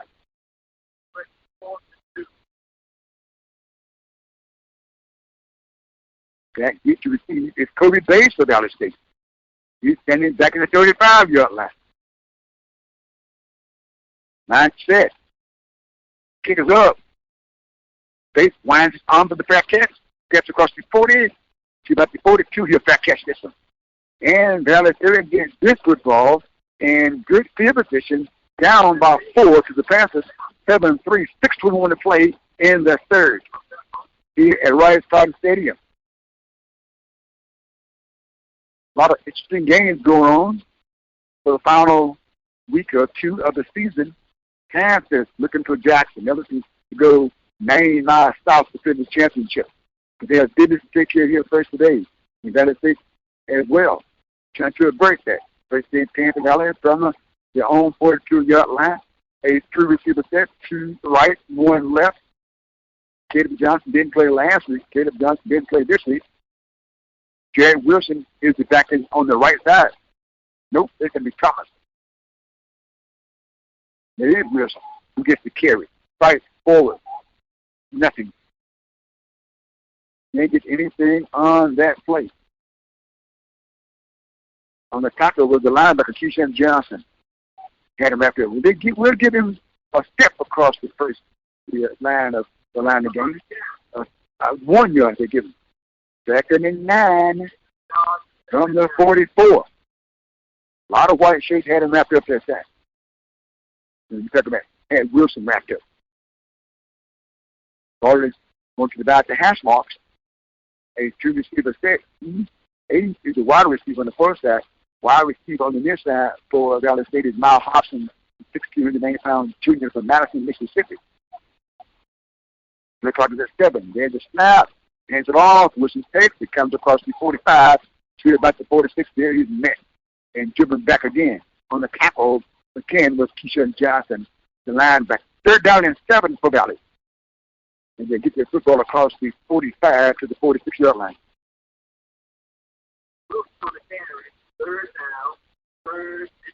Checking out the ball game for Valley State will be the tight end, Sylvester Campbell. Here, check out the ball game. 3 receivers on the near side. They're down when they shade their close one, or they can test one over 1 or 2. 1 receiver wide left, a 4 receiver steps the one back on the left side of Delaney Easton. Look like there's 7 snaps back, stands in, goes for 8 along the first down mark. The ball is incomplete. They have to get a hand on it for the Panthers. Was Damius Presley. He got a hand on that one. That's going to be a 4th down for Valley State. 4th down and about 8. They're going to pump this football away back deep to receive. It's going to be Xavier Johnson or Janius Preston. I think it's going to be Johnson, the wide receiver. He came from the sideline. I do believe he's a 175-pound redshirt junior from Temple, Texas. He's standing back at his 15-yard line. The kick is up. Hang. He winds the left arm, watches the ball right to his belly. Going to call for the back catch there. And the Panthers leading Valley State by a score of 7-3, 4:39 left to play in the 3rd quarter here at Rice on stage. So Cullen will get the offense on. You're going to have the backfield with him this time. Connor Worsham is a running back. He's a 6', 180-pound freshman from Brownville, Louisiana. Gets some valuable playing time here on the Division I level. First game against the Panthers from their own 15-yard line, leading Valley State by a score of 7-3. Could hand this football off. Wilson will not get any yards on that one. And Ronnie Thomas coming in to make sure that. Getting for a 1-yard loss. 2nd down and 11. Ball is back at 14 yards.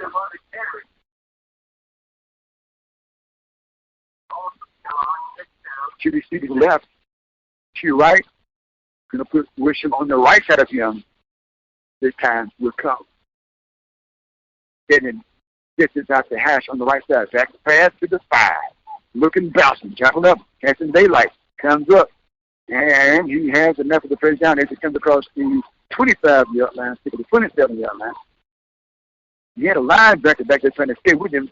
Could have hit him for a yard loss, so Young Reeves didn't have the speed to keep up with him. He's juked and then got to his left, taking enough of the first down. For the Panthers, first and 10 for Prairie View from their own 25-yard line. Gives a little jump out pass to the flat. You see the catch is made. And is the ball coming out? It did come out. There's some of the players coming over that football for Valley State. Let's see here. Devon Jennings. Let's see. We're going to get it. Will they review this? Well, if this stands, it will be down this ball at the Panthers 29-yard line. I don't even see a review. It was just a clear apparently. Valley State with the fumble here. Recovery at the 3:33 mark in that 3rd quarter. Valley State football. First and 10 for the Panthers, 29-yard line. No review here. Make it back here with the 5 receiver set. Ranking goes in motion from right to left. There's a snap back to Easton. He's looking under pressure. He steps up at the 30, at that 25, at that 20-yard line, steps out of the 18-yard line. And comes up to force him to step out of bounds with the linebacker, Keyshawn Johnson. That's first and 10 for Valley State. Panthers leading 7-3. 3:24 plays. Ball is down to the Panthers 19-yard line. First and 10. At that point, ball is on the right hash. Two receivers right, one left for Valley State. Thomas in the ball game in the backfield on the right side of the East and the quarterback. He's about 6 yards deep in the shotgun spot. All this curves, you look to the left side, home side across the field now. You're looking in the face of the Valley State bench. High snap, nothing to take it, brings it down, gives it to Thomas, and fouls forward. You get down to the 15-yard line, you pick up 4 yards on the play. Second down. Checking up clear on the play for Valley State. Offensive lineman down, James Lawson, the 6'4", 290-pound junior from Loma Creek, Texas. Loma Creek High School. He's down, kicking his right leg on the ground, and rolled over on his back to get some attention, hoping he's all right. 2:39 to play.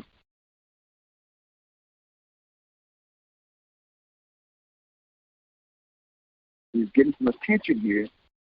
Most of them asking him probably what's wrong. And the Panthers have come to the sideline, they're to get some instruction over here from their coaches. Valley State got some players that are concerned about Lawson there standing over him.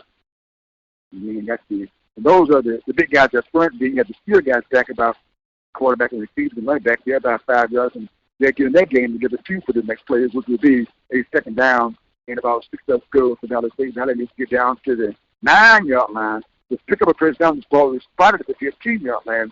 2:39 to play in the third. Valley State trailing. The Panthers scored first in the ball game on a 8-yard carry by Connor, the quarterback.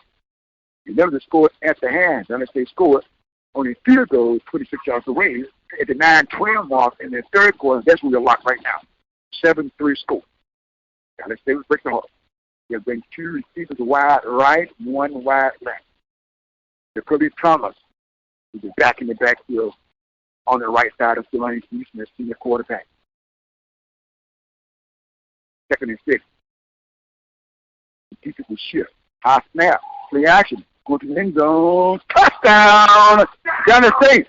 Play action back and threw it to the end zone. The best of Camel, the tight end, 6'4", 245 junior from Milwaukee, Wisconsin, make the catch of the placement. He was wide open in the end zone.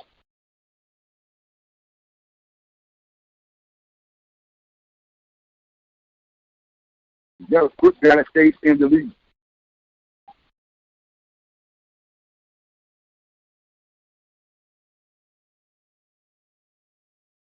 Here comes the PAT.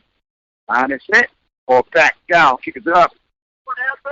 And it is good. And the Delta Devils have taken their first lead here over the Panthers at Rice-Sun Stadium by a score of 10-7. 2:21 to play in the third. We set it back. We come back. This is the Mississippi Valley State of Prairie View. Hopefully they can shake some things on there in the third quarter, late in the third quarter, as this game is fast-paced. A lot of run plays, which is speeding up the clock.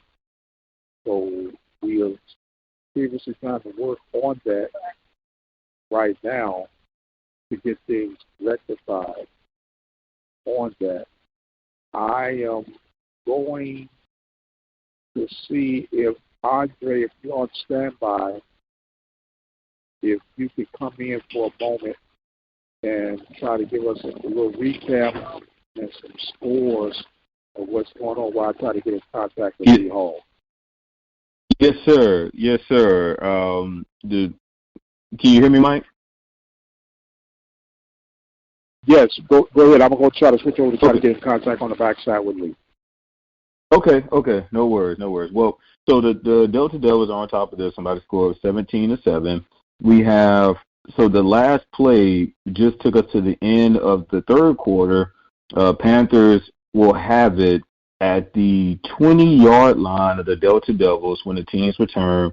It was an interception that Trayvon Conley threw on that previous drive that was capped off by a pick six by the Delta Devils to give them the 17-7 lead to start the fourth quarter. So as we mentioned in our halftime report, clearly you can tell that the Mississippi Valley State Delta Devils are coming into this second half playing with nothing to lose.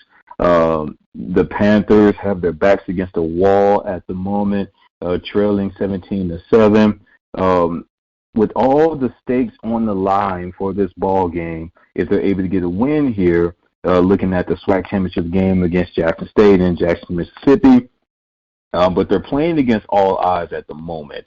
Not only with what's at stake, but they're also on the road. They're playing in Itta Bena, Mississippi, for those of you that are tuning in. This is a road game for the Panthers, and they're playing not only against the Delta Devils, but they're also playing against the crowd because from what I can hear, the crowd has come alive in this ball game. So everything is stacked up against the Panthers as they find themselves trailing by 10 points to start the fourth quarter. But things are looking slightly positive, if you will, for the Panthers. When the teams return to the field to start the fourth quarter, when they flip sides, they will have the ball at Mississippi Valley's 20-yard line. So even though they're trailing by 10 points, they are knocking at the door, and hopefully they can turn things around. They got one quarter to do it, but hopefully they can turn things around here in the fourth quarter against Mississippi Valley State, because they're clicking on all cylinders, both offensively and defensively here in this second half. Panthers haven't been able to sustain any momentum here in the second half, but hopefully they can do so here in the fourth quarter.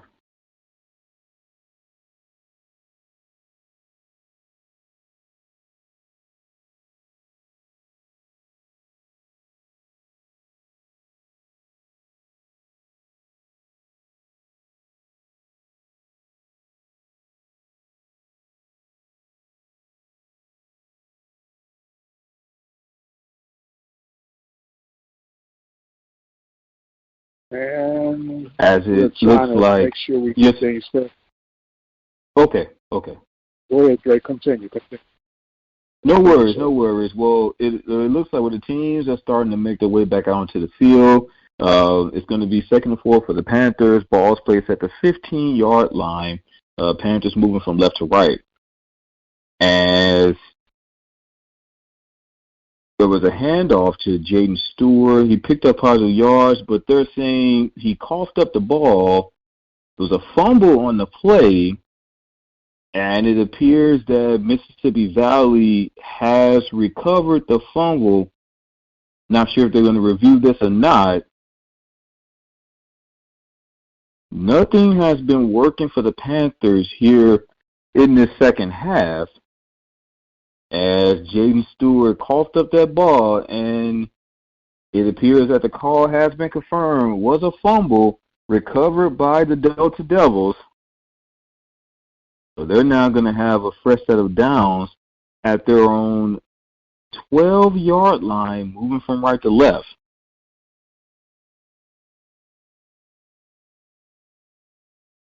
That's where the Delta Devils are going to start this opening drive of the fourth quarter. Another handoff up the middle. I don't have a roster in front of me, at least not for the Delta Devils. I can't make out the name of the players, but it appears that the Delta Devils went with a run on first down, gain of about 2 yards. They checked that 1 yard. So 2nd and 9 coming up. Going to need a huge stop defensively for the Panthers on this drive. 2 receivers to the right and 1 to the left for the Delta Devils. Play action fake. Throws to the right side. That pass will be caught out of bounds near the first down marker. Depends on where they spot this one.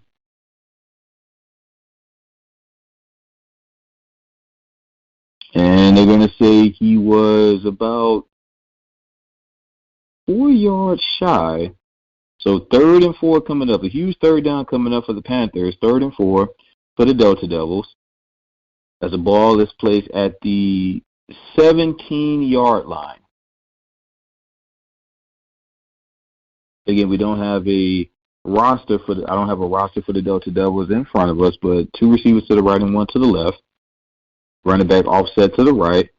And a QB draw up the middle. He will get past the first down marker. They're going to give him forward progress, and he will have enough for a Delta Devils first down.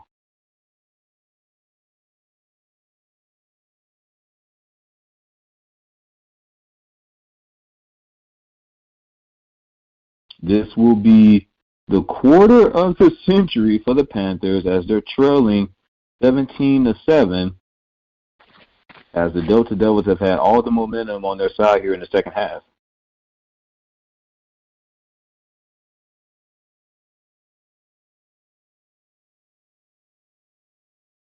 The quarterback was able to pick up enough for a first down on that last play, so 1st and 10. Another handoff to the running back up the middle. Gains positive yardage, only about 2-yard pickup on the play. So it's going to be 2nd and 8 coming up.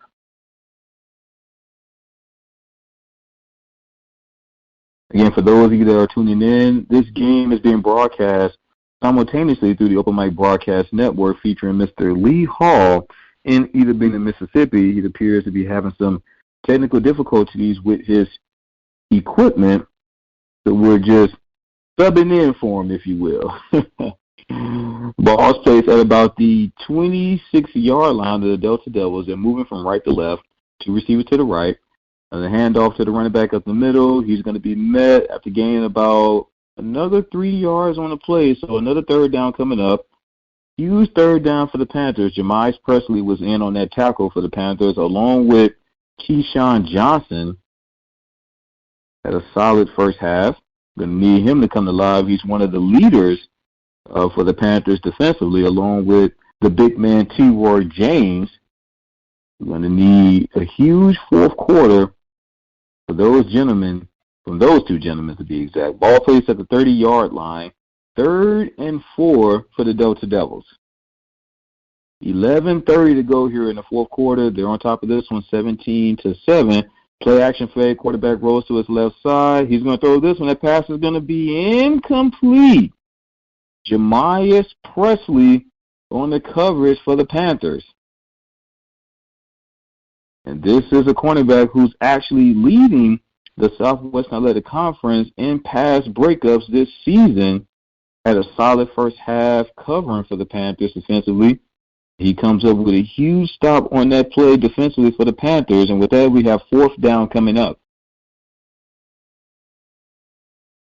As the punting units are out onto the field, Xavier Johnson for the Panthers is standing at their own 25-yard line. As this punt is off, and he will fair catch this one at the 36-yard line. So the Panthers defensively get a nice stop on that last drive.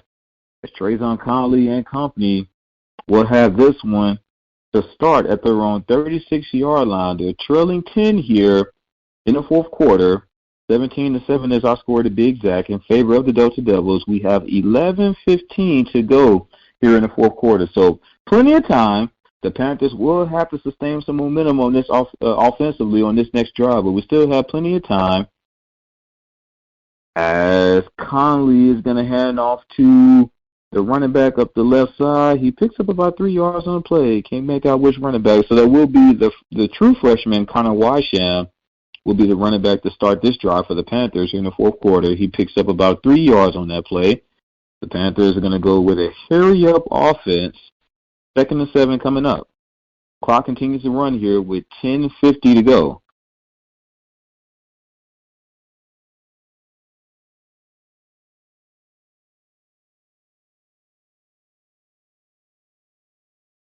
As Conley will drop back to pass, he's being pressured, and he's just going to smartly throw this one away as the Delta Devils brought the house on 2nd down. And Conley was trying to hook up with Connor Wysham, wasn't able to get it to him, so we will have 3rd down coming up for the Panthers.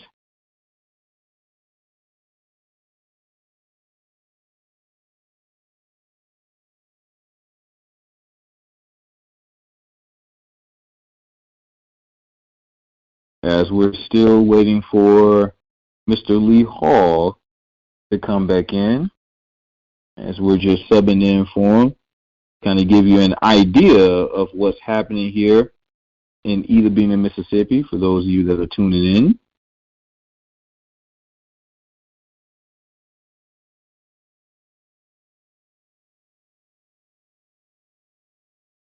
As Conley will drop back to pass on third down, that pass will be incomplete. With that, we got fourth down coming up. So nothing doing offensively for the Panthers yet again. They've only put up 7 points here in this ball game.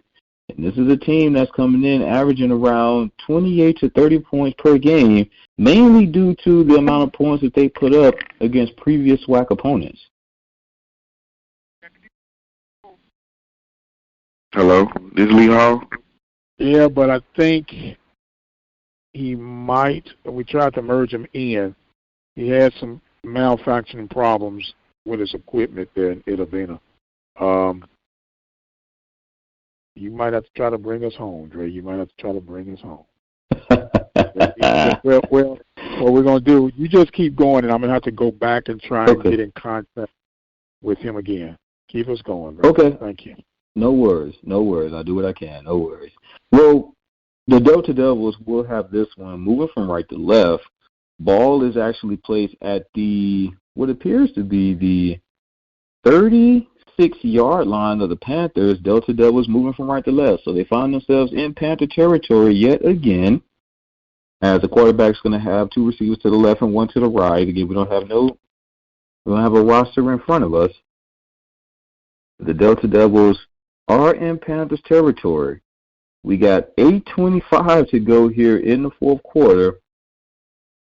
And they're going to go with another run. The quarterback's going to break 2 or 3 tackles, still on his feet past the 20, and looks like he's finally going to be brought down at about the 17-yard line. So a huge gain and another first down for the Delta Devils. A lot of arm tackles, if you will, by this Panther defense,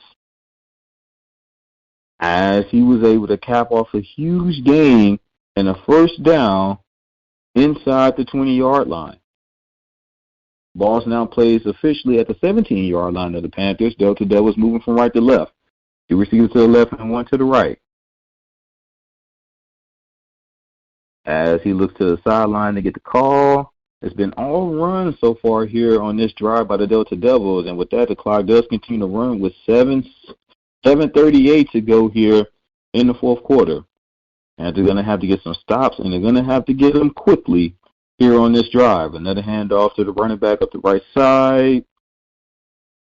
Gain of about 1 yard on the play, if you will. A 2nd and 9 coming up.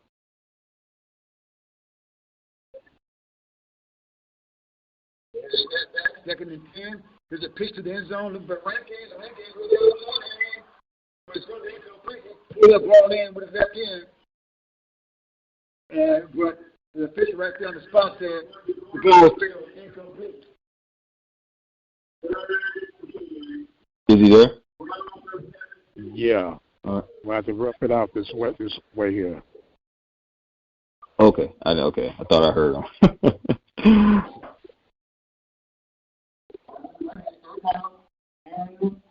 Okay.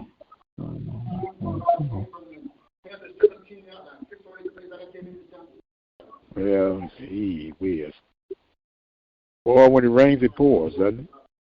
When it rains, it pours. It looked like it was a slight stoppage of the play, so it looks like the action is getting ready to resume. It's 2nd and 10 for the Delta Devils. 2 receivers to the left and 1 to the right. Oh. You go ahead and Dre. I'm going to have to clear him up. Pull down from your end. Okay. Correction. Okay. Who is coming on? Fernandez. So 6:48 to go here in the fourth quarter. You hit a 26-yard field goal earlier. Okay, that might be better, Dre. We'll see what he pick up. Got on the right hash. Here comes an attempt. All back, down, kick up. And it's good. Score. 20 for Dallas State, 17 for the Panthers. We'll break and we'll come back. Stay with us. This is Valley State football on the Mississippi Valley State Sports Network. 2017 score Valley State. If I heard him right, he said 17-20. No, 20-7 is the score. Oh, 20-7. Yes, they just scored the field goal. Valley. Okay. How much time do we have left? We have 6. I'm showing 6:23 in the fourth quarter. Wow. Mm-hmm. The Valley did a lot of running on that last drive. Took a lot of time off the clock. Well, that's the smart thing to do, especially when you're a major underdog. Yeah. Oh, yeah. Yes, sir. Well, we're still live, ladies and gentlemen. It's a rough day away from the hill right now. Panthers trailing by the score of 20-7. A little bit over 6 minutes remain in the fourth quarter of play. Andre, you apparently got a feed coming in from somewhere. Not really sure on exactly. Well, you go ahead. Oh, I'm just following the game on YouTube. So this game is being the Mississippi Valley State's their sports network. I'm just following it on YouTube, the video. Right. So that's how that. Okay. Correct. Now a scoring update for you, Mike. As the Panthers are trailing 20-7 against Mississippi Valley, Texas Southern is on top of Alabama A&M 14-3 with 10:10 to go in the third quarter. Yabba do. Well, remember the 5 heartbeats? Do you remember the 5 heartbeats? Absolutely. I'm going to see if you're going to be able to pick up on this. Let's do it like we did in the tunnel. Is there a heart in the house tonight? Yes, sir. What I'm saying, sir, is put your extra mic to work and see if you can bring it home for this fourth quarter. Wouldn't want to have it no other way. Hey, ladies and gentlemen, we work hard because we have to. The Panthers are going to have to work hard right now. What a way. The final game of the season, our correspondent equipment shuts down.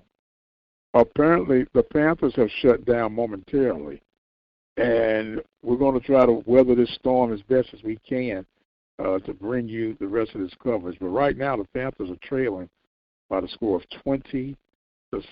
Every down is every situation is 4-down situation right now. They've got to get their act together and pronto, because what a colossal collapse we're potentially facing right now. Wow. Yeah. I'm watching it right now. Oof. Okay. And bring us up to speed, sir. What you got? So I'm looking at a third down right now for the Panthers. They're sitting at their own 28-yard line. 2 passes in a row from Trayvon Conley. One tried to hook up with Jaden Howard on first down the field. They tried to take a shot downfield, incomplete. Second down pass to Kobe Washington on their side of the field, incomplete. Don't know who he was trying to throw to. There seems to be some disconnect between Conley and his receivers, and which is, something that we've talked about all season long, but specifically here in this second half. And on third down, a sack by Mississippi Valley State. 4th and 18 coming up for the Panthers. This is the game right here, my man. 5:18. Yes, sir. That clock continues to run with that sack. So 5:12 to go here in the fourth quarter. As Conley back to pass, rolls to his left side, he's being pressured, and he will be brought down for another second. He coughed up the ball yet again, fumble on the play. Wow. Hey, Mike. Covered by Mississippi Valley. Oh, there it is. Mike. Yes. Go back to the site again, Mike. Dial the number again. Okay, we turnover by Mississippi Valley. Wow. With excellent field position. Okay. Trying to see if he gets back in. Well, while Dr. Mike Prince is kind of working that out, just kind of bring everyone up to speed. There's 4:58 to go here in the fourth quarter. Mississippi Valley leading this one 20 to 8 seconds left to play in the ball game. He was right from Prairie Valley State is leading in the ball game over the Prairie View by a score of 20-7 here at Wright Sun Stadium.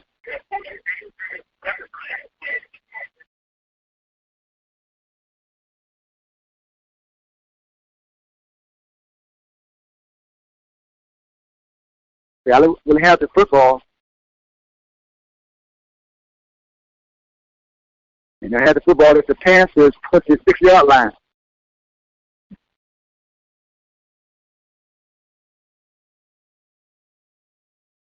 Four minutes, 58 seconds left to play in the football game.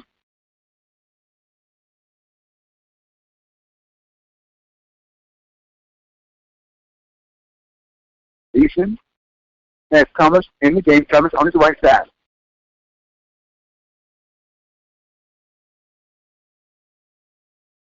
That would have said one receiver left and one right here.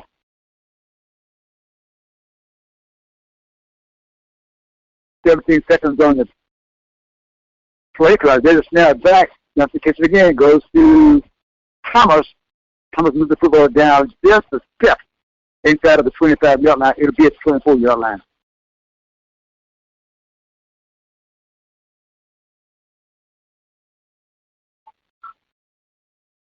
You pick up 1 yard, second down and 9 for Valley State.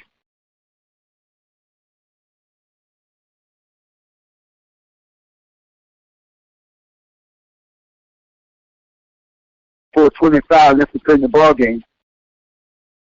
Ranking wide receiver left for Valley. On the right side, bit wide, is Brookins. Here comes the snap. He takes a turn, and it's to Thomas. Thomas fights that inside to 20 down to the 19-yard line. Valley needs to get to the 16-yard line to pick up enough for the first down.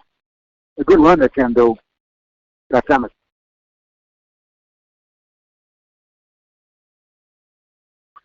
Third down, 3 yards to go for Valley State.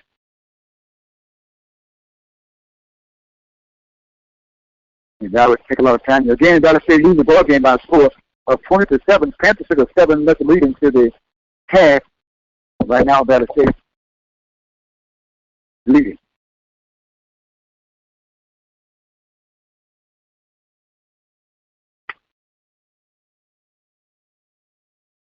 The snap back ball left-handed time goes to he fakes the back, keeps the 20-yard line, cuts back down to the 15. He has enough for the first down, though. And a lot of opening there. But the Panthers closed in and got him. So it was James Presley on the hit for the first 10 for Valley State. A good run that time.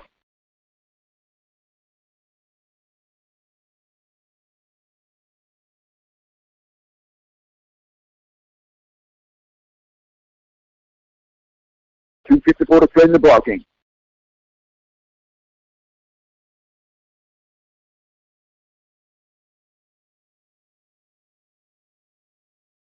.243 left to play in the ball game. First and 10 for Valley. Now back. Wilson gets it. Wilson to 5. Well, not quite to the 5. Down to the 4-yard line. Again on the tackle, but he's been busy all day. There's Daniel Presley. He took the football down, took it 9 yards on the play, took it down to about the 7-yard line.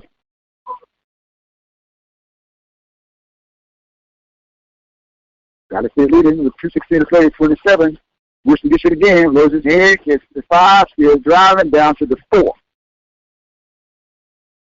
Before he stops again. This time, Keyshawn Johnson, the linebacker, 6 feet tall, 318 on the hit.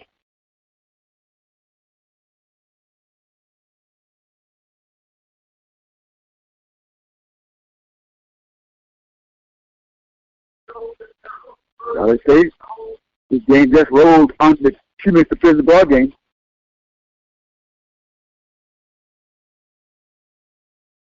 And Dallas City is going to run some time off this clock here. A minute 38 to show now, 7 seconds on the play clock. Here's a snap back, takes it, Wilson, down to the 4 again. That's it.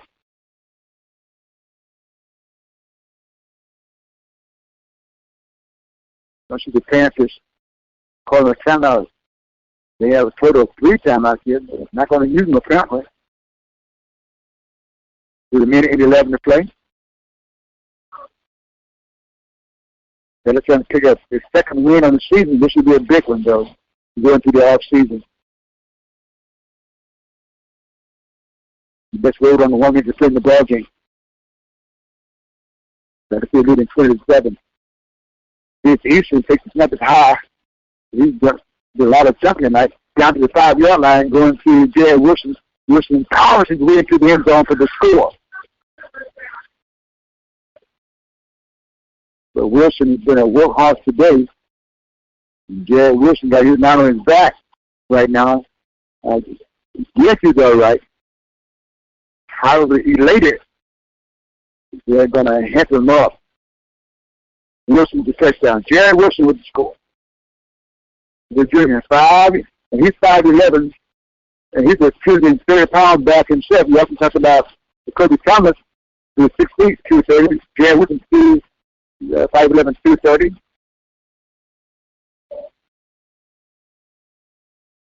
Power that in for the score. Fernandez coming on for the point of the touchdown. 9 is set. Ball snap back. It's down and it is good. Down to you see it getting a little bit upset here. But however, Dallas State is leading by a score 27-7 with 43 seconds left to play in the ball game. This episode will come back. Dallas State football on the Mississippi Dallas State Sports Network.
And welcome back here to kick off by Dallas State, taking the Panthers up to 17 to the 20, 25, running down the 30-90 retreat. Goes back into the 25, cut down at the 22-yard line. Panthers will get this ball first and 10 from on 22-yard line, maybe the 23-yard line, with 31 seconds left to play in the ball game.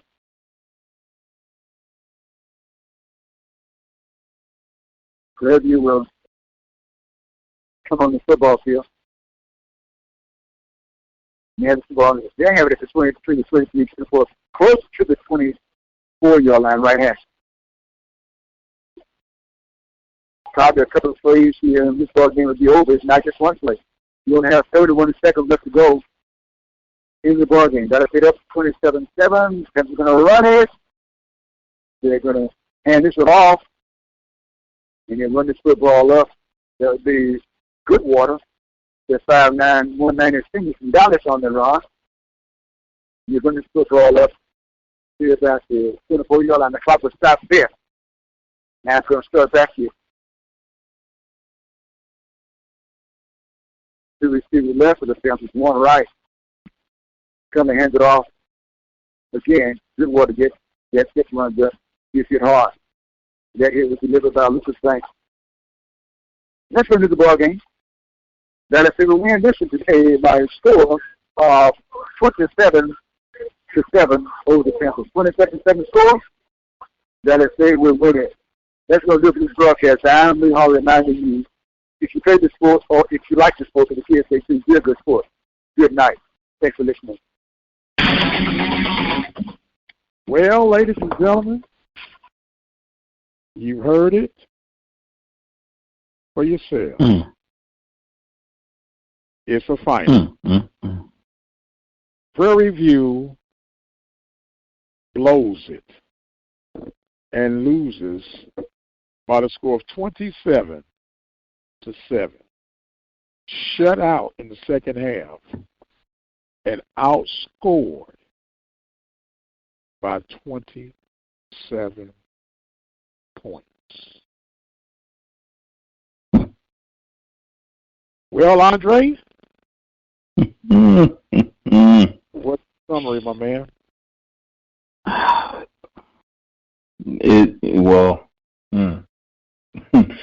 Honestly, Mike, I didn't say this at halftime, but I was actually nervous going into this third quarter or going to the second half, because even with some of the success that the Panthers had in that first half, they were only up by 7 points. You know, we talked about how defensively they had 2 takeaways, interceptions by Logan Jackson and Gerald Smith, and the big man T. Roy James had a sack and some tackles for losses in that first half. So defensively, the Panthers, played exceptionally well in that first half, but offense only able to put up 7 points through 2 quarters in that first half. And coming out in that third quarter, one of the best drives that the Delta Devils had throughout the entire ball game, found themselves inside the red zone on their first opening drive in that third quarter. They hadn't even seen the inside of the red zone for the entire game in that first half. Made all the way down to the red zone, but the defense, they bend, but they didn't break. Only gave up 3 points, so now you at 7-3. But the rest of the game, offensively, they just weren't clicking on all cylinders. Offensively for the Panthers. So I'm not sure what happened. Again, as I mentioned, not too long ago, passing the ball wide. And again, this is the area of the Panthers where there was so much criticism all season long, their passing abilities, whether we, in the beginning, they were trying to blame it on Conley, then throughout the course of the season, the receivers aren't catching balls, which is true. And specifically in this game, from what I observed, there was a disconnect. Whenever they tried to pass the ball, Conley and the receivers, they just weren't on the same page. Conley throwing in areas where the receivers aren't even there. Not sure if they ran the wrong route or what happened, but there was just some sort of disconnect. And then overall, it appears that the Delta Devils were able to capitalize on the Panthers' mishaps in that second half. And that's what you had here in this ball game, from my eyes, what I was able to see. Well, that you have with the matchups, right? In certain programs, matchups, scheme-wise, player-wise, and it appears that Valley has PV number, at least these last 2 seasons. Yes. And frustration is an understatement. Disappointment is an understatement. This was a total collapse. Total collapse. Now, here's the oxymoron. With the loss, Prairie View ends up 6-5. Could have finished 7-4. Still a winning season for Bubba, but it doesn't feel like it. No. It really doesn't feel like it with the way this thing ended. Now, you got to give Valley credit. They came, they did their thing, senior day. These guys will remember this for the rest of their days. Mm-hmm. The rest of their day. And, oh, my goodness.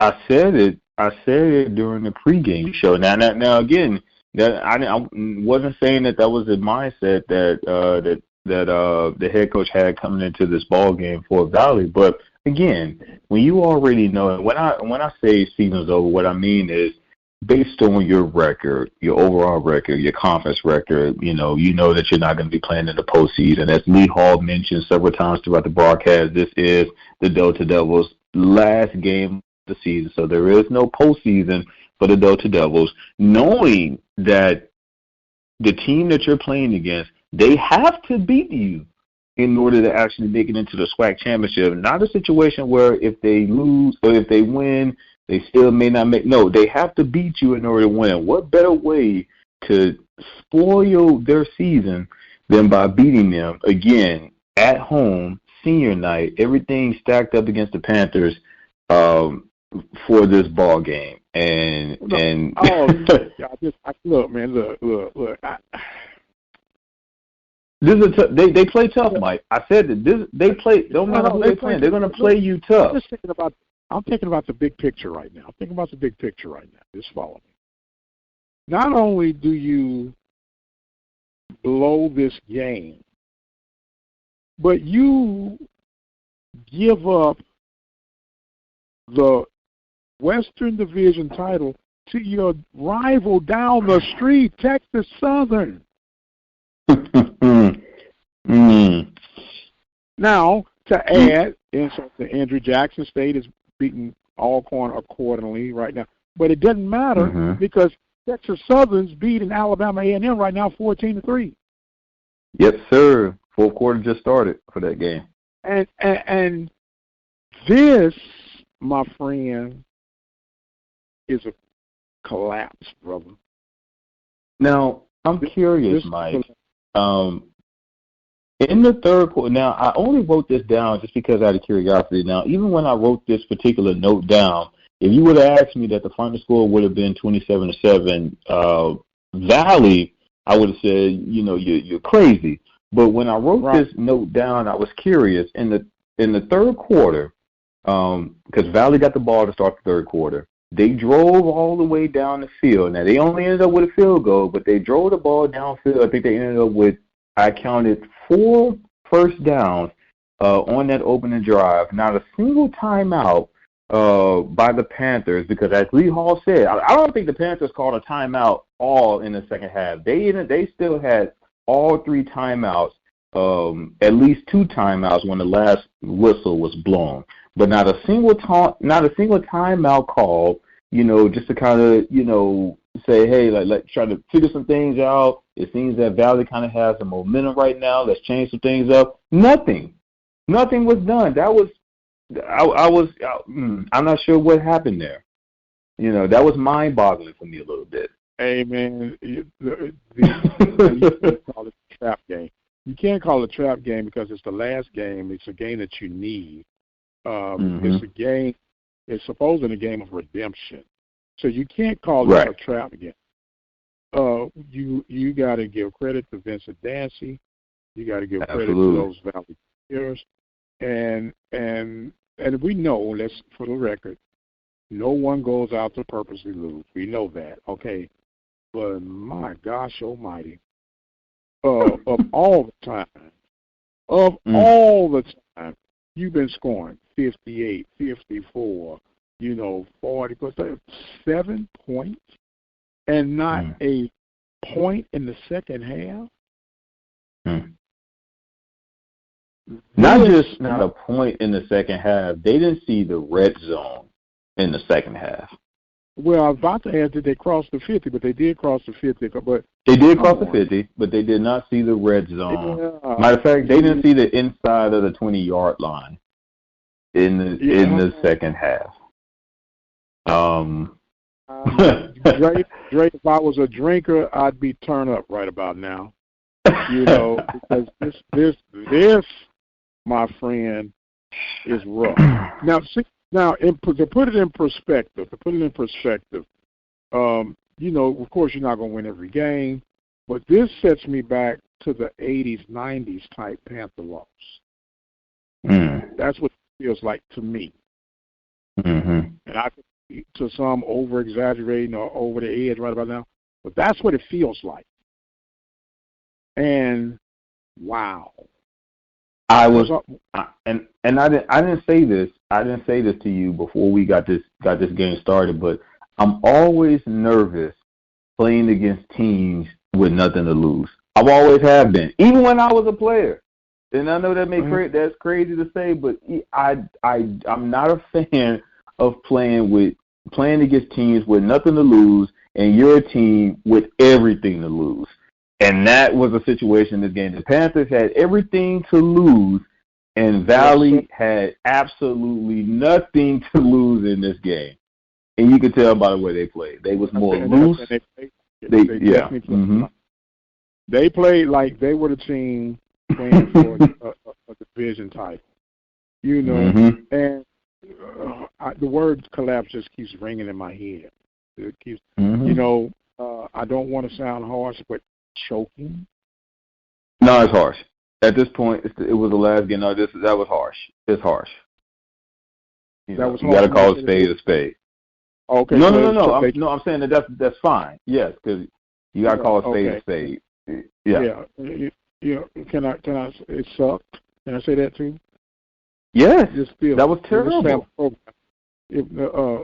Embarrassing. Can I say that one? We've seen them play 10 times better. That's why it's heartbreaking.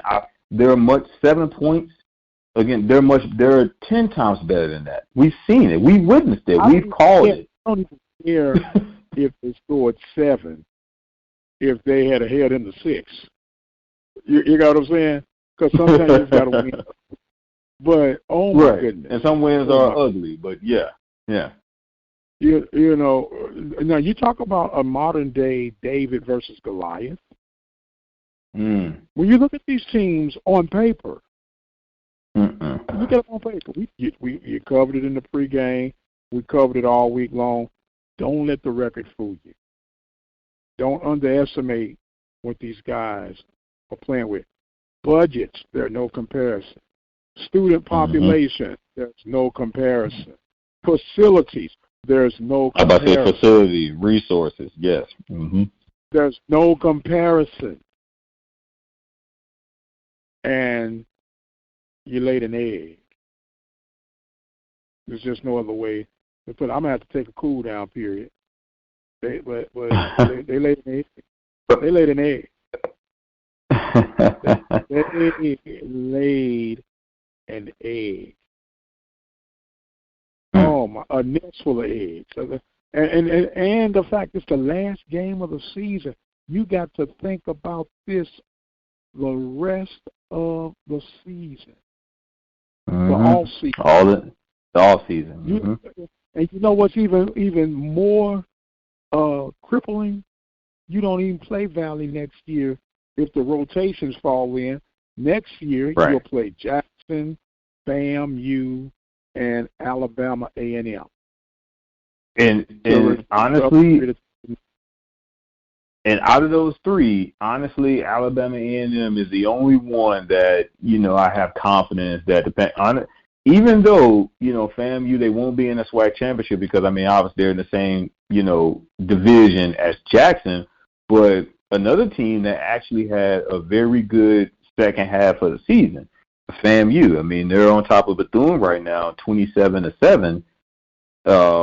So that's also not a game that I'm just, looking forward to from the Panther side of things because of how well they played in the second half of the season. They're led by, head coach Willie Simmons, former head coach of the Panthers. But nonetheless, yeah. This is a tough one. This was a tough one. This was tougher than the Southern loss. This was tougher than the Alcorn loss.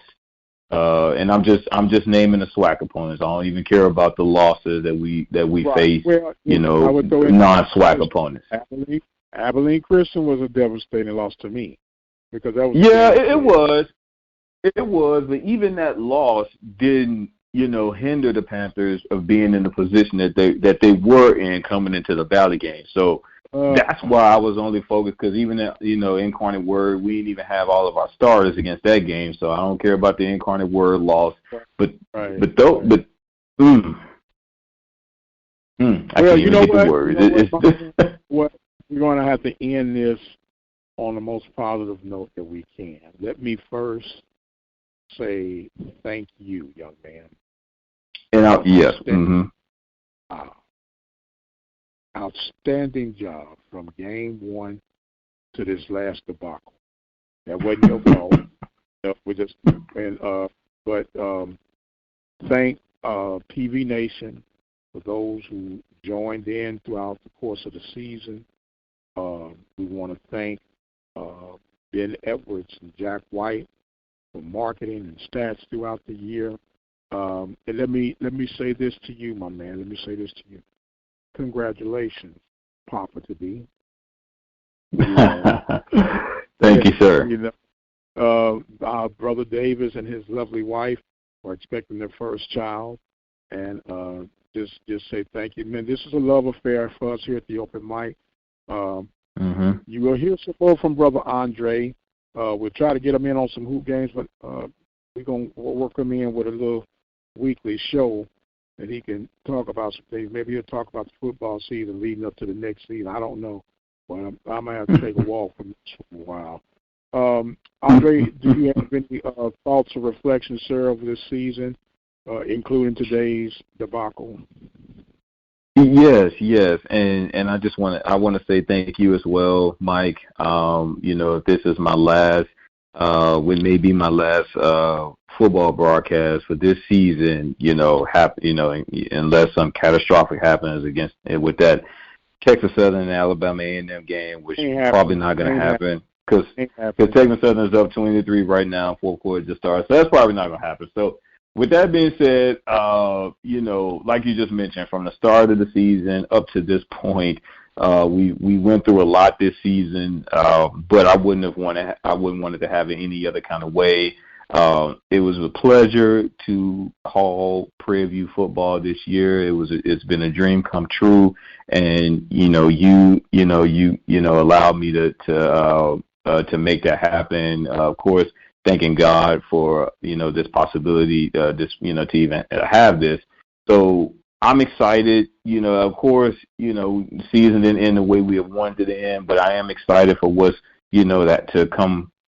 For Panther Nation and Prairie View football. Again, I tip my hat off to head coach Bubba McDowell again. For those of you who don't know, this was Bubba McDowell's first season as head coach for the Panthers. So still ended in a winning season. Again, as Mike mentioned, doesn't feel like it, but nonetheless, a winning season overall, a winning season in the SWAC, something to build towards next year. And with that being said, OBN Radio will be back regardless for next season for Prairie View football at least. So, and I'm excited to be a part of that.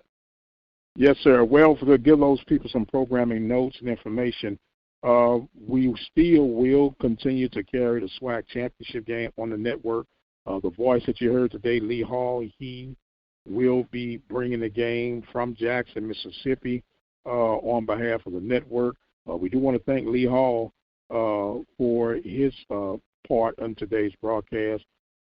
We did have some technical challenges. Well, heck, it wasn't just him having technical challenges. We, as PV Nation, had technical challenges in that third quarter, but we did weather the storm. Thank you for filling in, Andre. But that's what we do. When you go live, things like that happen, and it's just the way it is. And apparently you don't win them all, but you got to play them all from beginning to end.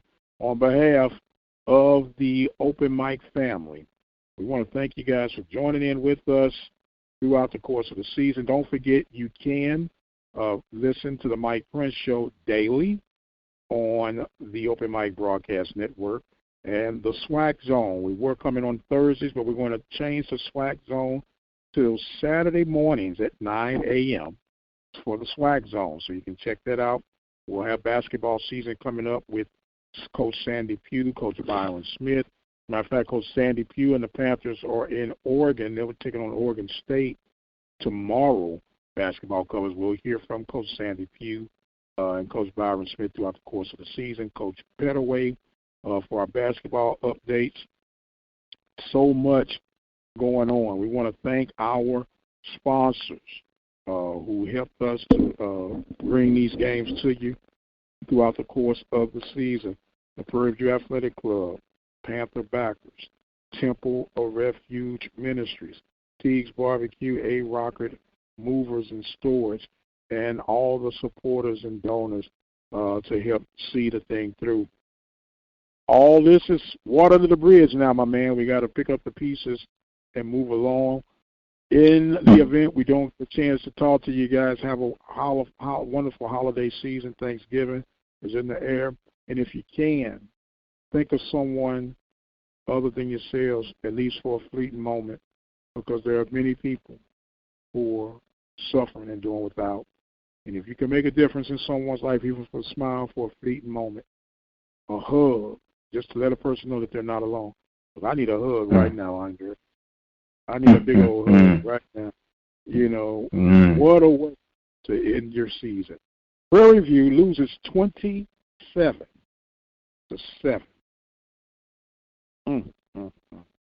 to Mississippi Valley State Delta Devils. On behalf of Andre Davis, Ben Edwards, Jack White, I am the radio guy, Dr. Mike Prince. Thank you guys for joining us. You all be blessed.